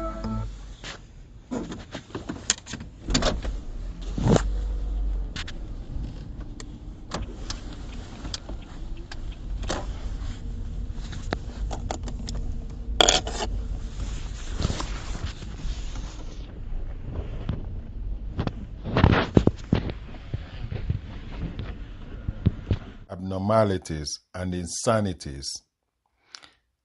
Thinking Nigeria, but God does not utter confusion. A 14-year-old cannot be admitted into university to study, but a 13-year-old can be married. Former governor actually traveled to another country, Egypt, to marry a 13-year-old. Yerima of Zamfara State. A school certificate holder cannot become a director in the civil service, but a school certificate holder can become president and commander-in-chief of the entire country. The country is among the major oil-producing countries in the world, but it imports fuel it consumes. It imports the fuel that it consumes, an oil and gas producing country, Nigeria. The country has the highest number of foreign doctors in the UK and North America, but its leaders travel abroad for their medical needs, like medical tourists. The country shoots armless protesters, but holds peace parleys with bandits, kidnappers, and terrorists. The country rehabilitates terrorists, but their victims languish in refugee camps. Victims of the terrorists are in fact, they bomb them from the air. The Nigerian Air Force bombs them from the air.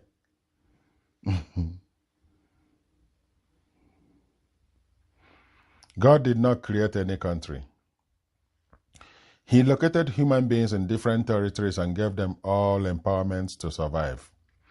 Whatever they turn out to be is entirely their choices and decisions. UAE and Qatar are deserts converted to paradise. Nigeria is paradise converted to hell. Nigeria is the epitome of confusion, and God is not the author of confusion.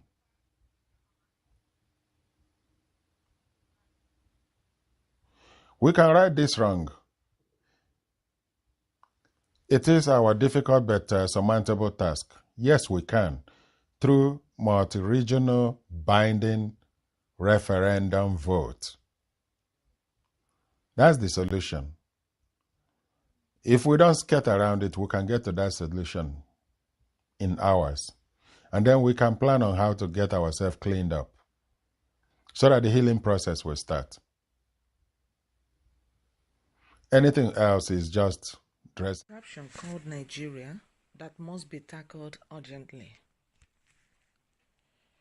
Everyone knows that Nigeria, as experimentally constituted in 1914 by the British colonial masters, has evolved into a full basket of problems, wars, miseries, and controversies for the indigenous peoples, who are mesmerized, confused, brutalized, and outrightly denied human rights on a daily basis. Nigeria is suffocating everyone in Nigeria. Children, youths, men and women, families are directly and indirectly affected.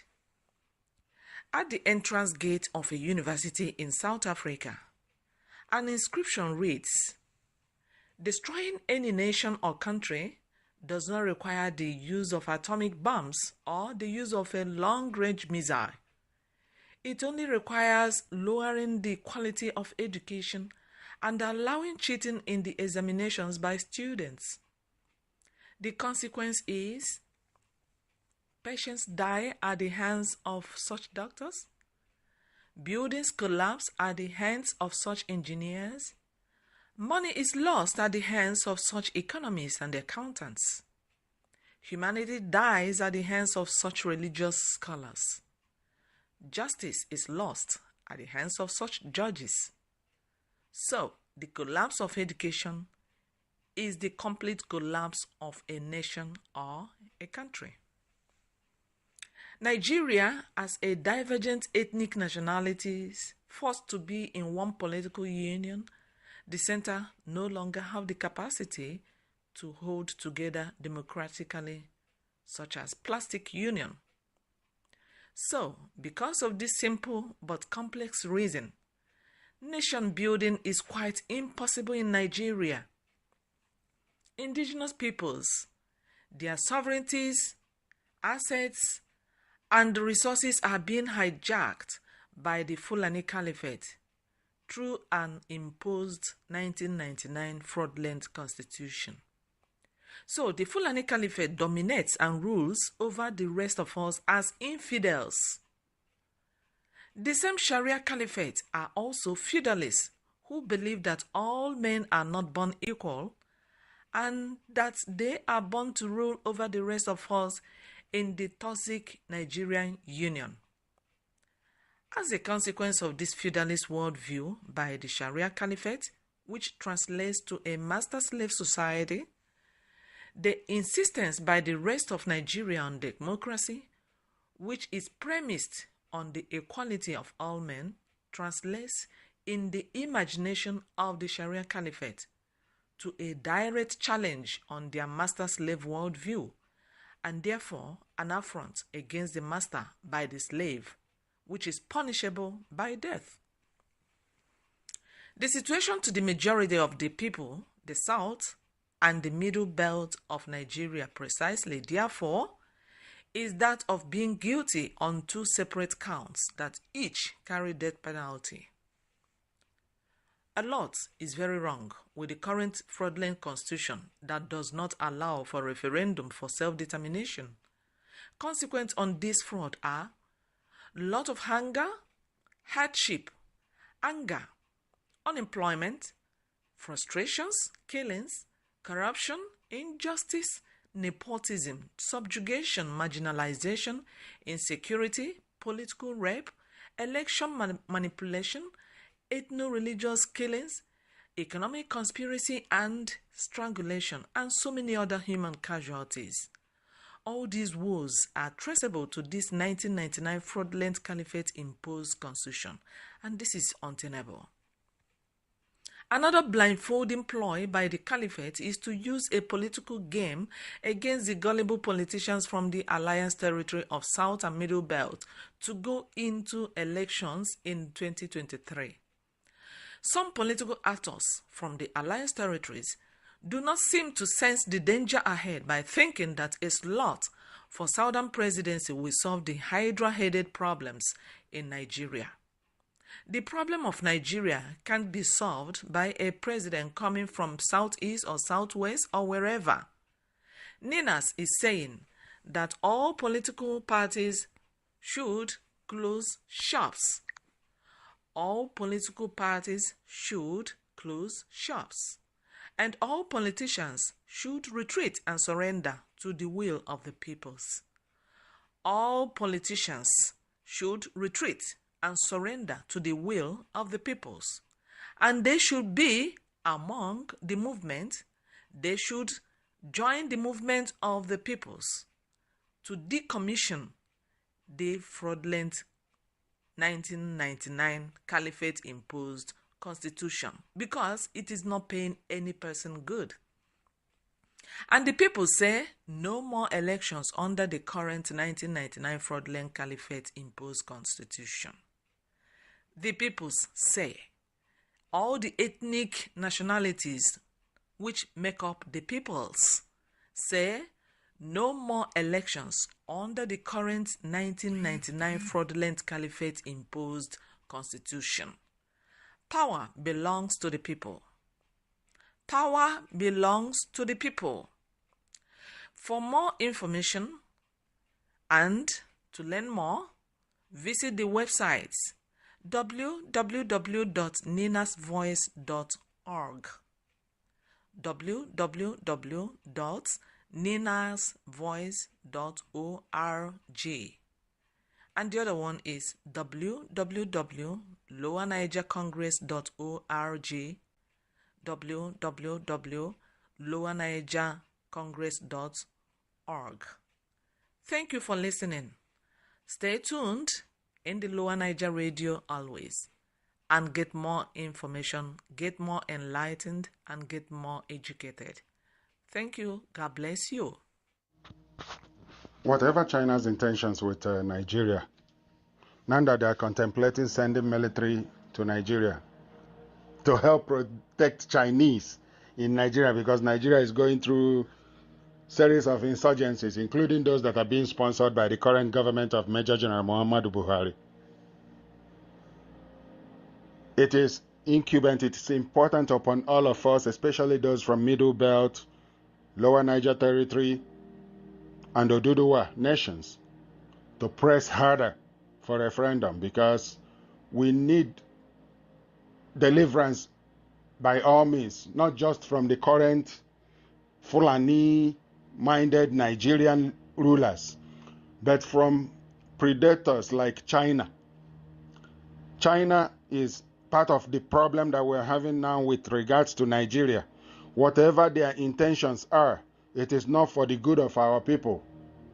The New South should regard China as an enemy state. What they are doing is a decoy to do more harm to our people for the long term. That's what China is coming for.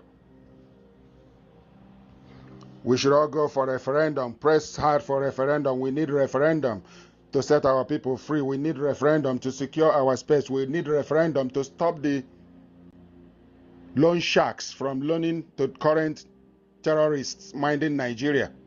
We need referendum to protect our people and life and properties. We need referendum to secure the borders of our emerging nations. We need referendum to protect our people, to restore rule of law in our country. We need referendum to establish a country that has human rights to protect our people. We need a referendum for a country that our people can live in and be proud of mentioning to other people in other parts of the world. We need referendum to restore the dignity of citizenship and right to the land. Ancestral people, that's not cheap. We need referendum to get to that and to give our people what they actually deserve, which is dignity and honor and respect. That's what NINAS is all about. That's what Lower Niger Congress is all about. That's what is at the crux of the matter.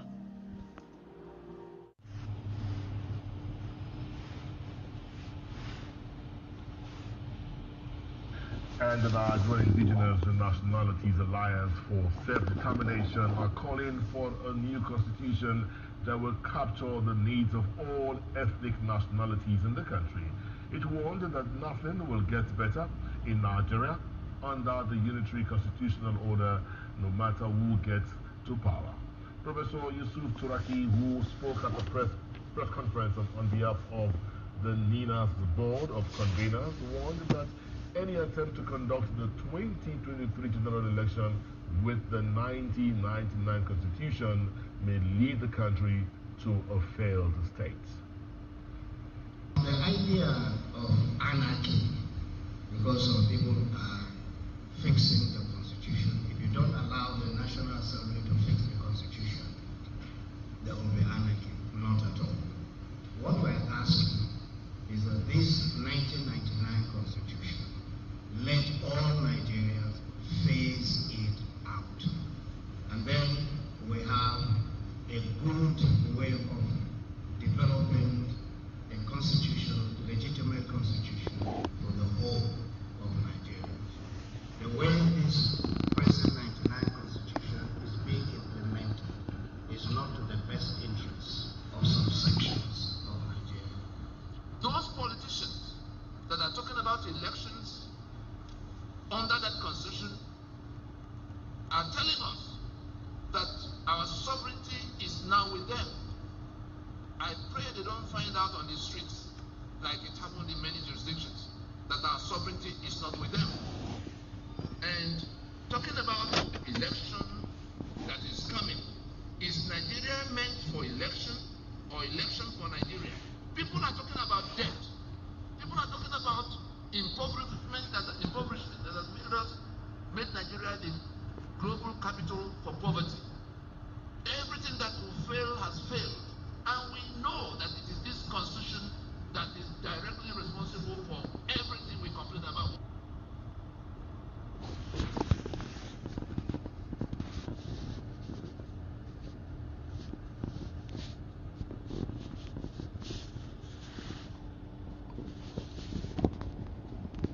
The constitutional force majeure and the countdown to the enthronement of the will of the people.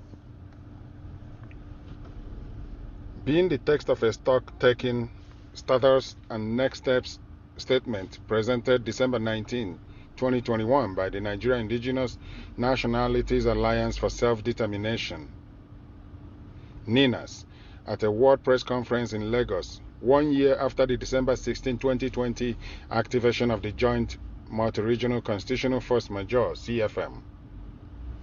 Team, terminating the fraud of 1999 protocols. Dear compatriots and gentlemen of the press,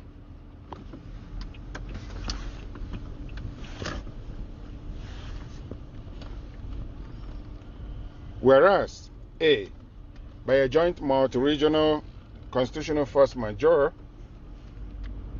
CFM proclamation, the Nigeria Indigenous Nationalities Alliance for Self-Determination, NINAS, declared a union dispute on the ground of grave constitutional grievances, with a 5-point demand and a 90-day period of notice to the government of the Federation of Nigeria, within which formal commitments must be made by the federal government of Nigeria for the resolution of those grave grievances, failing which the people of the Alliance territories may reconsider the limited toleration and allegiance being extended to the disputed 1999 Constitution. An online petition addressed to the UN Security Council was launched by NINAS to keep the international community abreast of the development in Nigeria regarding the aforementioned union dispute. B. For ease of reference, we reproduce here the 5-point demand of the NINAS CFM, Constitutional Force Majeure, which now stands as the 5-point proposition of NINAS to peoples of Nigeria, currently being pursued vigorously by the peoples themselves to retrieve their sovereignty, hijacked since 1967 by the federal government. Unquote. 1. A formal announcement by the federal government of Nigeria acknowledging the constitutional grievances and sovereignty dispute now declared by the peoples of South and Middle Belt of Nigeria. 2. A formal commitment by the federal government of Nigeria to the wholesale decommissioning and jettisoning of the 1999 Constitution as the basis of the Federation of Nigeria, as was done by the government of apartheid-era South Africa in 1990, to commence the process by which the apartheid constitution of the then South Africa was eased out. 3.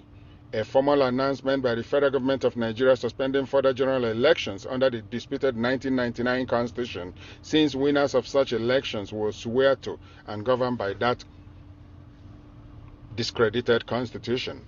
4.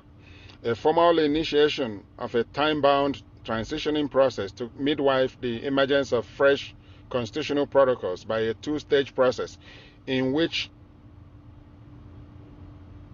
the constituent regional blocks will at the first stage distill and ratify their various constitutions by referendums and plebiscites, and in the second stage negotiate the terms of federating afresh as may be dictated by the outcomes of referendum and plebiscites. 5.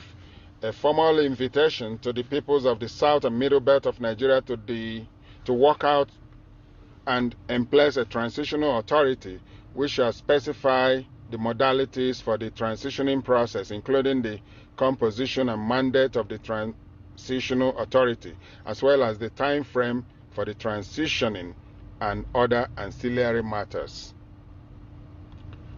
At the expiration of the 90-day notice, March 16, 2021, a 30-day period of consultations was extended to the state governors and other elected officials from March 17, 2021, after which another 120-day period of consultations was extended to the peoples of Nigeria and the stakeholder segment of the international community from April 17, 2021.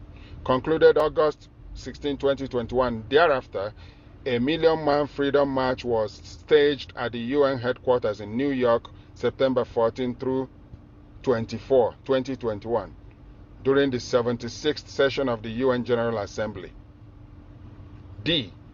The outcome of these notices and consultations has been spectacular and successful as they forced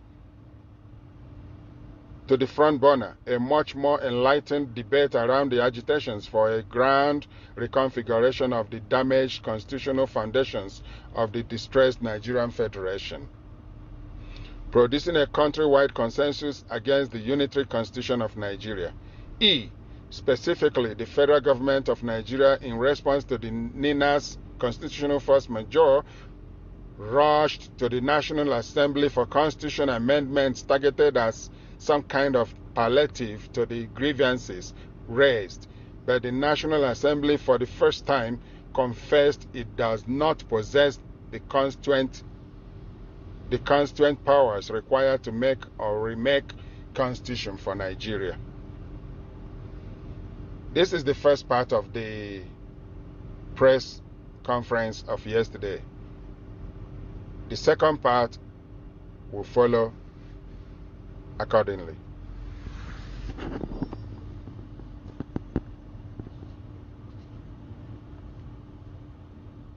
I wanna go my way, merciful Lord. I wanna go my way, Almighty God.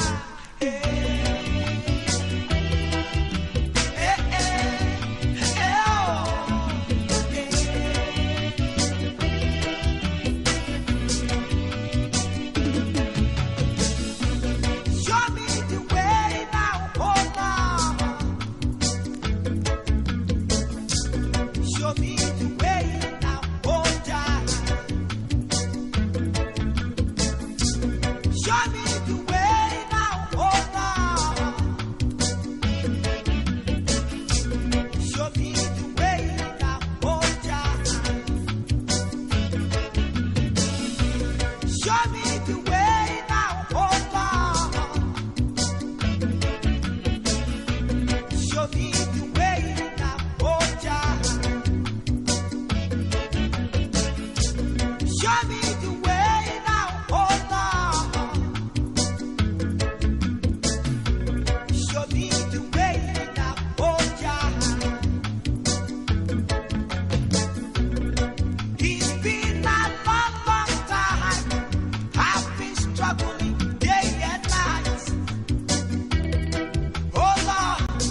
Show me the way now. I have lived the life of a lost child. Show me the way now. Oh Lord, show me the way. Yeah. Show me the way now.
If you're thinking about selling a house anywhere within the Greater Toronto Area, this message is especially...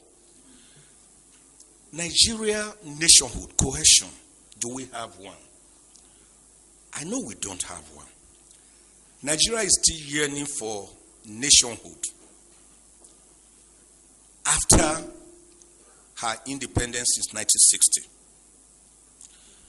Perhaps one of the greatest fault lines we have is the way itself by which we came together, cobbled together by Lord Lugard on the 1st of January 1914. Perhaps one of the most or the strongest fault lines is the way we were even named when we were formerly called Royal Niger Company Protectorates. And one young lady felt that name was too long. And she wrote an article in the London Economic Times on the 8th of January 1897. I said we should call that country, that area around the Niger area, which was how we came by the name Nigeria. We didn't really agree that we were going to be one country. The Berlin West African Conference of about 1844 to 1845 merely partitioned West Africa amongst the Portuguese, the Germans, the English people, and all that. So it was not as if we agreed to come together as one nation, which is why everyone is still suspicious of the other one. We already had the Hausa city-states, the Igbo city-states, the Karen Bonu Empire. Remember, we had great kingdoms, the Oyo Empire, the Benin Empire. Remember the great role of Oba Ovorami Nogbaise, the man who told the British don't visit Benin during that holy month in December of 1897. And the British said they must visit. And of course, the guards who were in charge of the moat seized them and killed them. That was what led to the infamous Benin Punitive Expedition of 1898, February, led by a British who led 1,200 troops. Didn't we know about people like great kings like Oba or like King Jaja of Opobo? They were already there. Moremi, Queen Idia. So we had our set ways of life, and we were happy before the British came with their mercantilism, holding the Bible in one hand, and of course, slave trade on the other hand. A trade that was to ravage us for over 500 years before people like William Wilberforce, Thomas Clarkson, even our own Olaudo Equiano stepped in. And before the great American, Abraham Lincoln, on the 19th of November, 1863, abolished slave trade, for which, of course, he was promptly executed in 1865. So the problems have been there. That is why no Nigerian believes I am a Nigerian.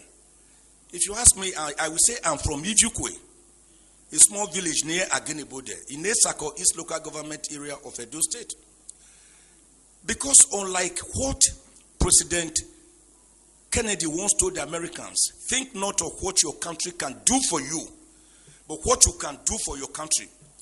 Nigerians ask themselves, what has Nigeria done for us that we are in turn expected to do much for her?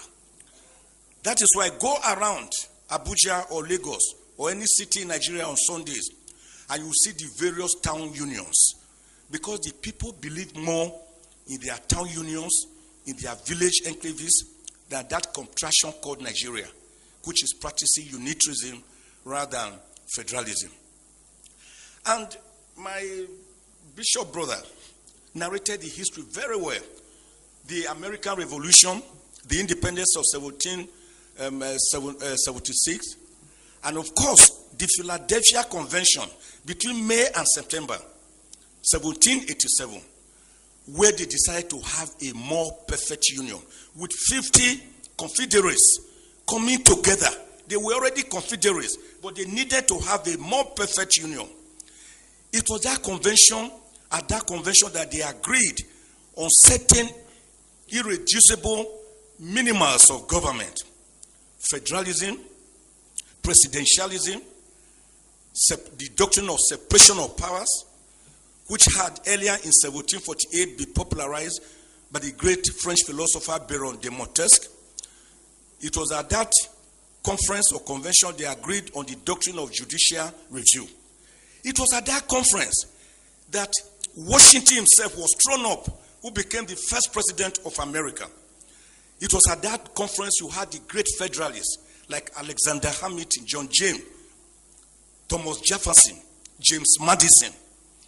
Great Americans that wrote the American Constitution, which today has just about 27 amendments and about 7,891 words.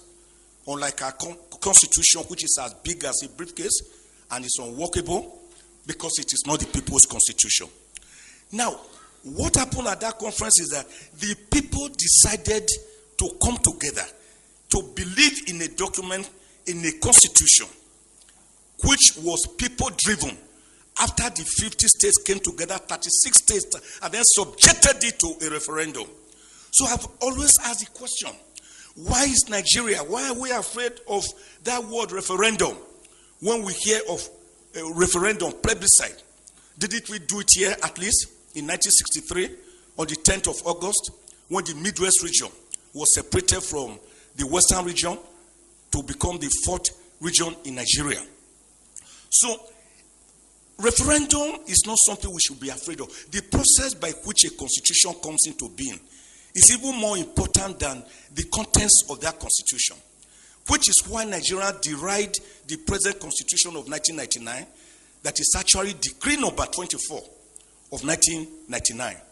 So the American Constitution was people-driven, unlike the Nigerian Constitution that was a militarily imposed constitution. It can never enjoy the legitimacy, the credibility, the believability, and the autonomy of the people, because it is not autonomous. It is not people-driven. So Egypt did it. They had their own constitution. Iraq, Iran, after a referendum, Kenya, South Africa, Morocco, Tunisia, Eritrea. Why can't we have our own constitution? It is not that it will solve all the problems, but it will be the beginning of the solution to the problems, so that mutual respect will come in.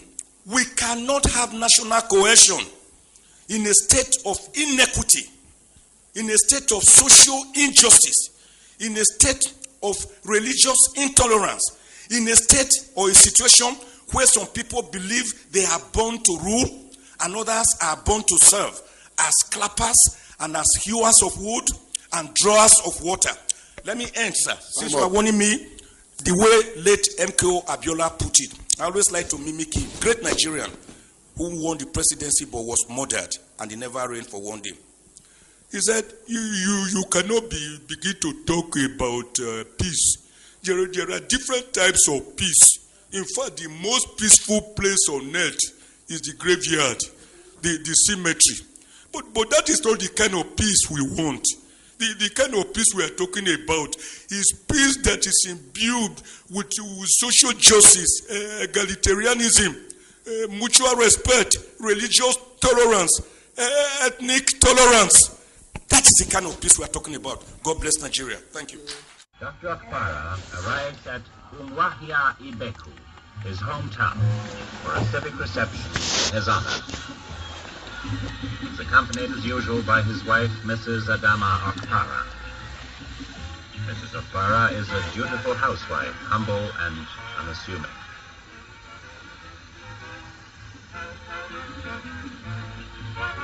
Prayer before the reception.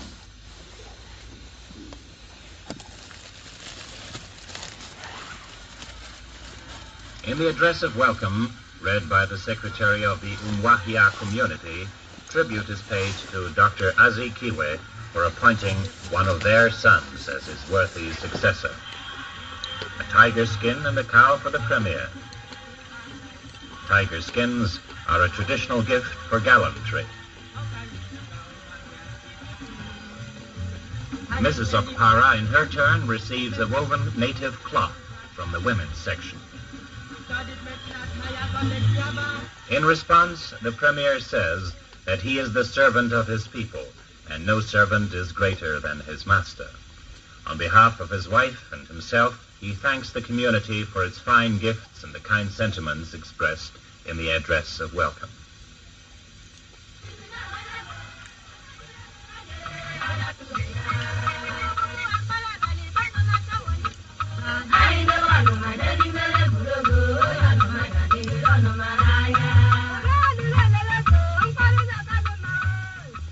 A Bende traditional war dance. The Bende are a warlike people with a long history of victories over their enemies in days gone by. What joy and comfort for the Premier to be able to turn from official cares and worries to the parents who laid the foundations of his career. The Premier ends his first official tour by attending Students' Day at the Uzwakoli Methodist College, his alma mater. He has a reunion with former colleagues and makes new friends. Eastern Nigeria, side by side with the other members of the Federation, is forging ahead. Its young Premier, Dr. Michael Okpara, pursues a policy based on the philosophy of live and let live and a decent life for all. The people of eastern Nigeria respond wholeheartedly also to his appeals for agrarian evolution. Farming has become the order of the day in the eastern region, and communities are voluntarily offering land for the farm settlements proposed by Dr. Okpara's government, bringing hope for a better life, not through mere slogans, but through deeds, and building up agriculture as the only solid basis for true development. Like her premier, eastern Nigeria is young, progressive, and open to the world.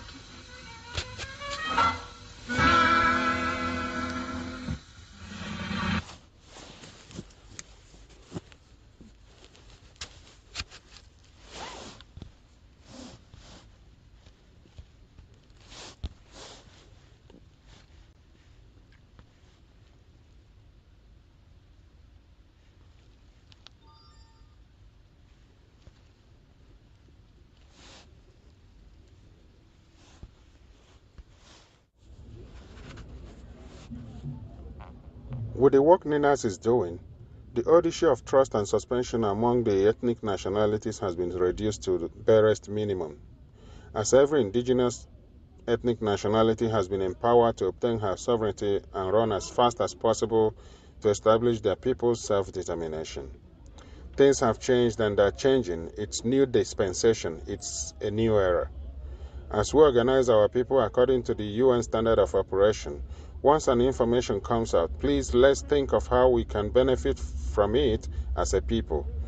Once your people are okay in their ancestral land, collectively we will be okay and empowered to drive out all aggressors. The indigenous peoples have the common core value of all men being born equal and have right to life. The aggressors do not.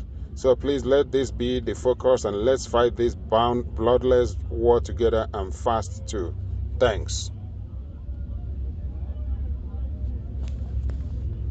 Check out NINAS on Facebook, on YouTube, on the internet, www.ninasvoice.org.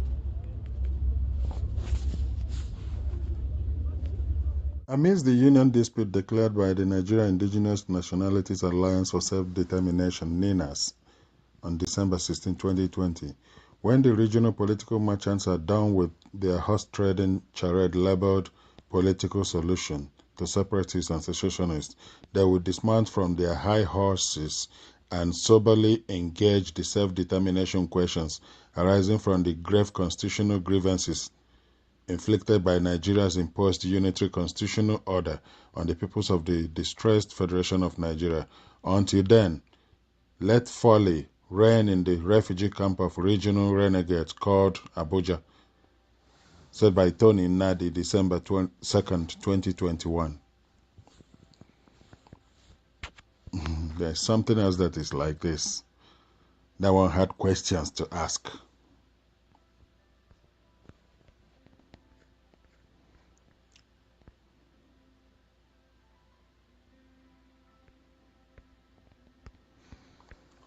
Here it goes. Wale Arishekola asked the following questions. He says, if anyone has any answers, they should please wake him up and in the morning and let him know what the answers are to these questions. What suddenly happened to the Bring Back Our Girls movement? Have all the girls returned, or it was a mere selfish project by aggrieved individuals? Number 2, why has Duziki not gone back to court to face charges for his monumental fraud since he was granted bail last year? Does bail mean all charges have been dropped forever, or has he been going to court secretly? Number 3, those who promise that they will expose the sponsors of Boko Haram as soon as possible, what are they still waiting for? Are the sponsors still elusive 5 years down the line? We haven't had the name or prosecution of any sponsor. 4,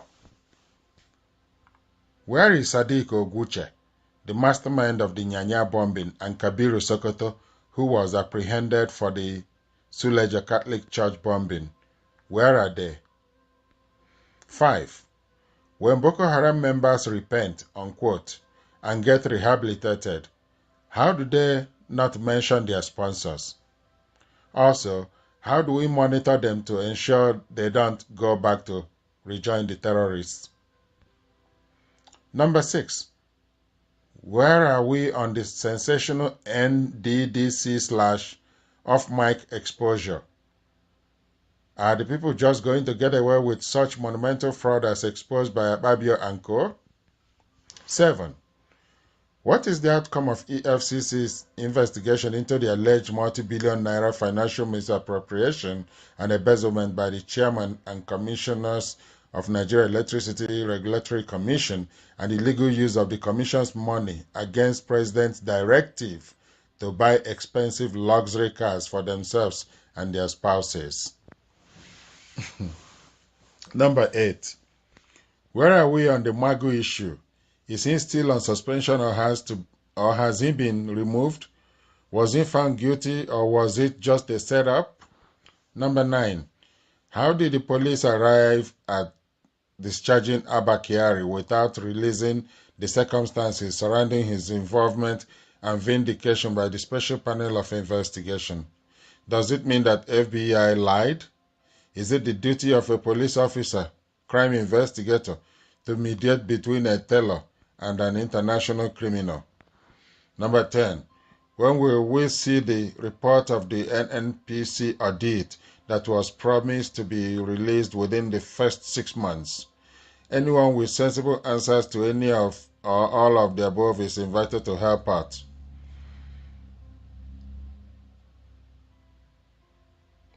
This is courtesy of Advocacy for Good Governance Social Network.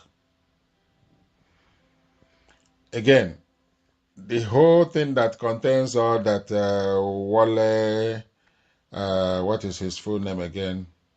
Wale Arishekola, the whole thing that, the 10 questions he just put out now, they are all embedded in the Constitution of Nigeria.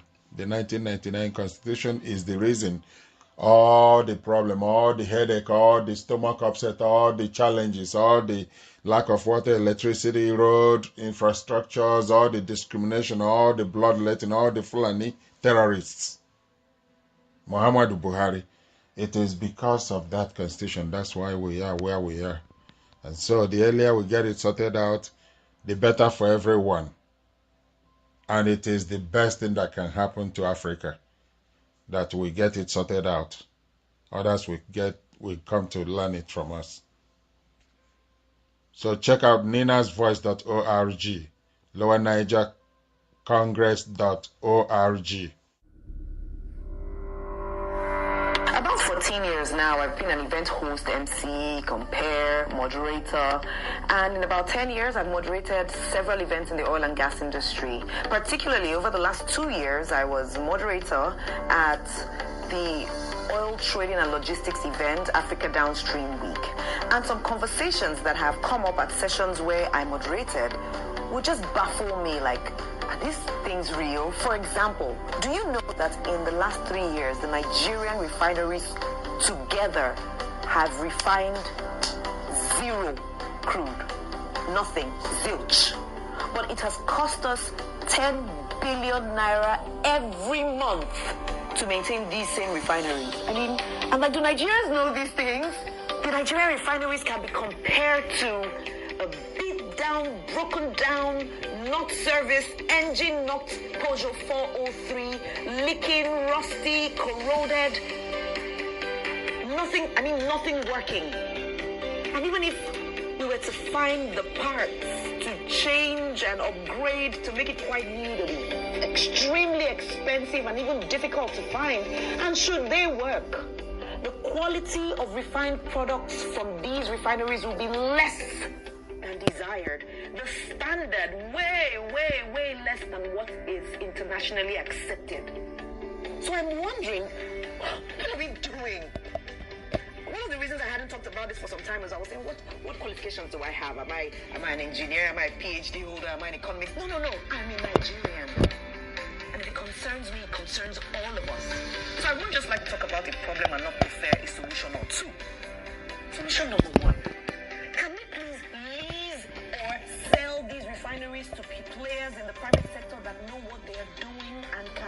them back to life and possibly convert them into income-generating facilities as they were built to be?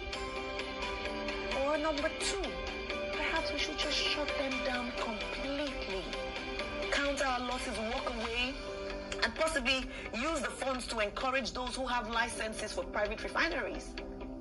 So that at least as a country we can together prosper even more.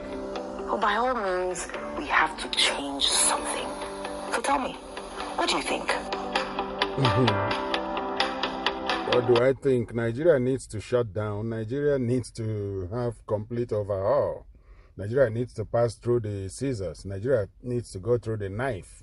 Nigeria's constitution empowers all kinds of criminality, like everything from A to Z that is troubling Nigeria is rooted in the dubious, criminally manipulated constitution of 1999. The Fulani deed that enslaved the rest of the Nigerian indigenous nationalities. So go after that document, then you can begin to talk about other things that can be gotten right here, including these Nigerian refineries that are consuming billions of dollars without producing a drop, without refining a drop of fuel or kerosene or whatsoever. That's the fraud called Nigeria. That is Nigeria real. That is the way Nigeria was meant to be, a fraud, a criminal. Something that will never work, was never designed to work. Nigeria. The eyesore of Africa. Nigeria. The land that consumes its own citizens.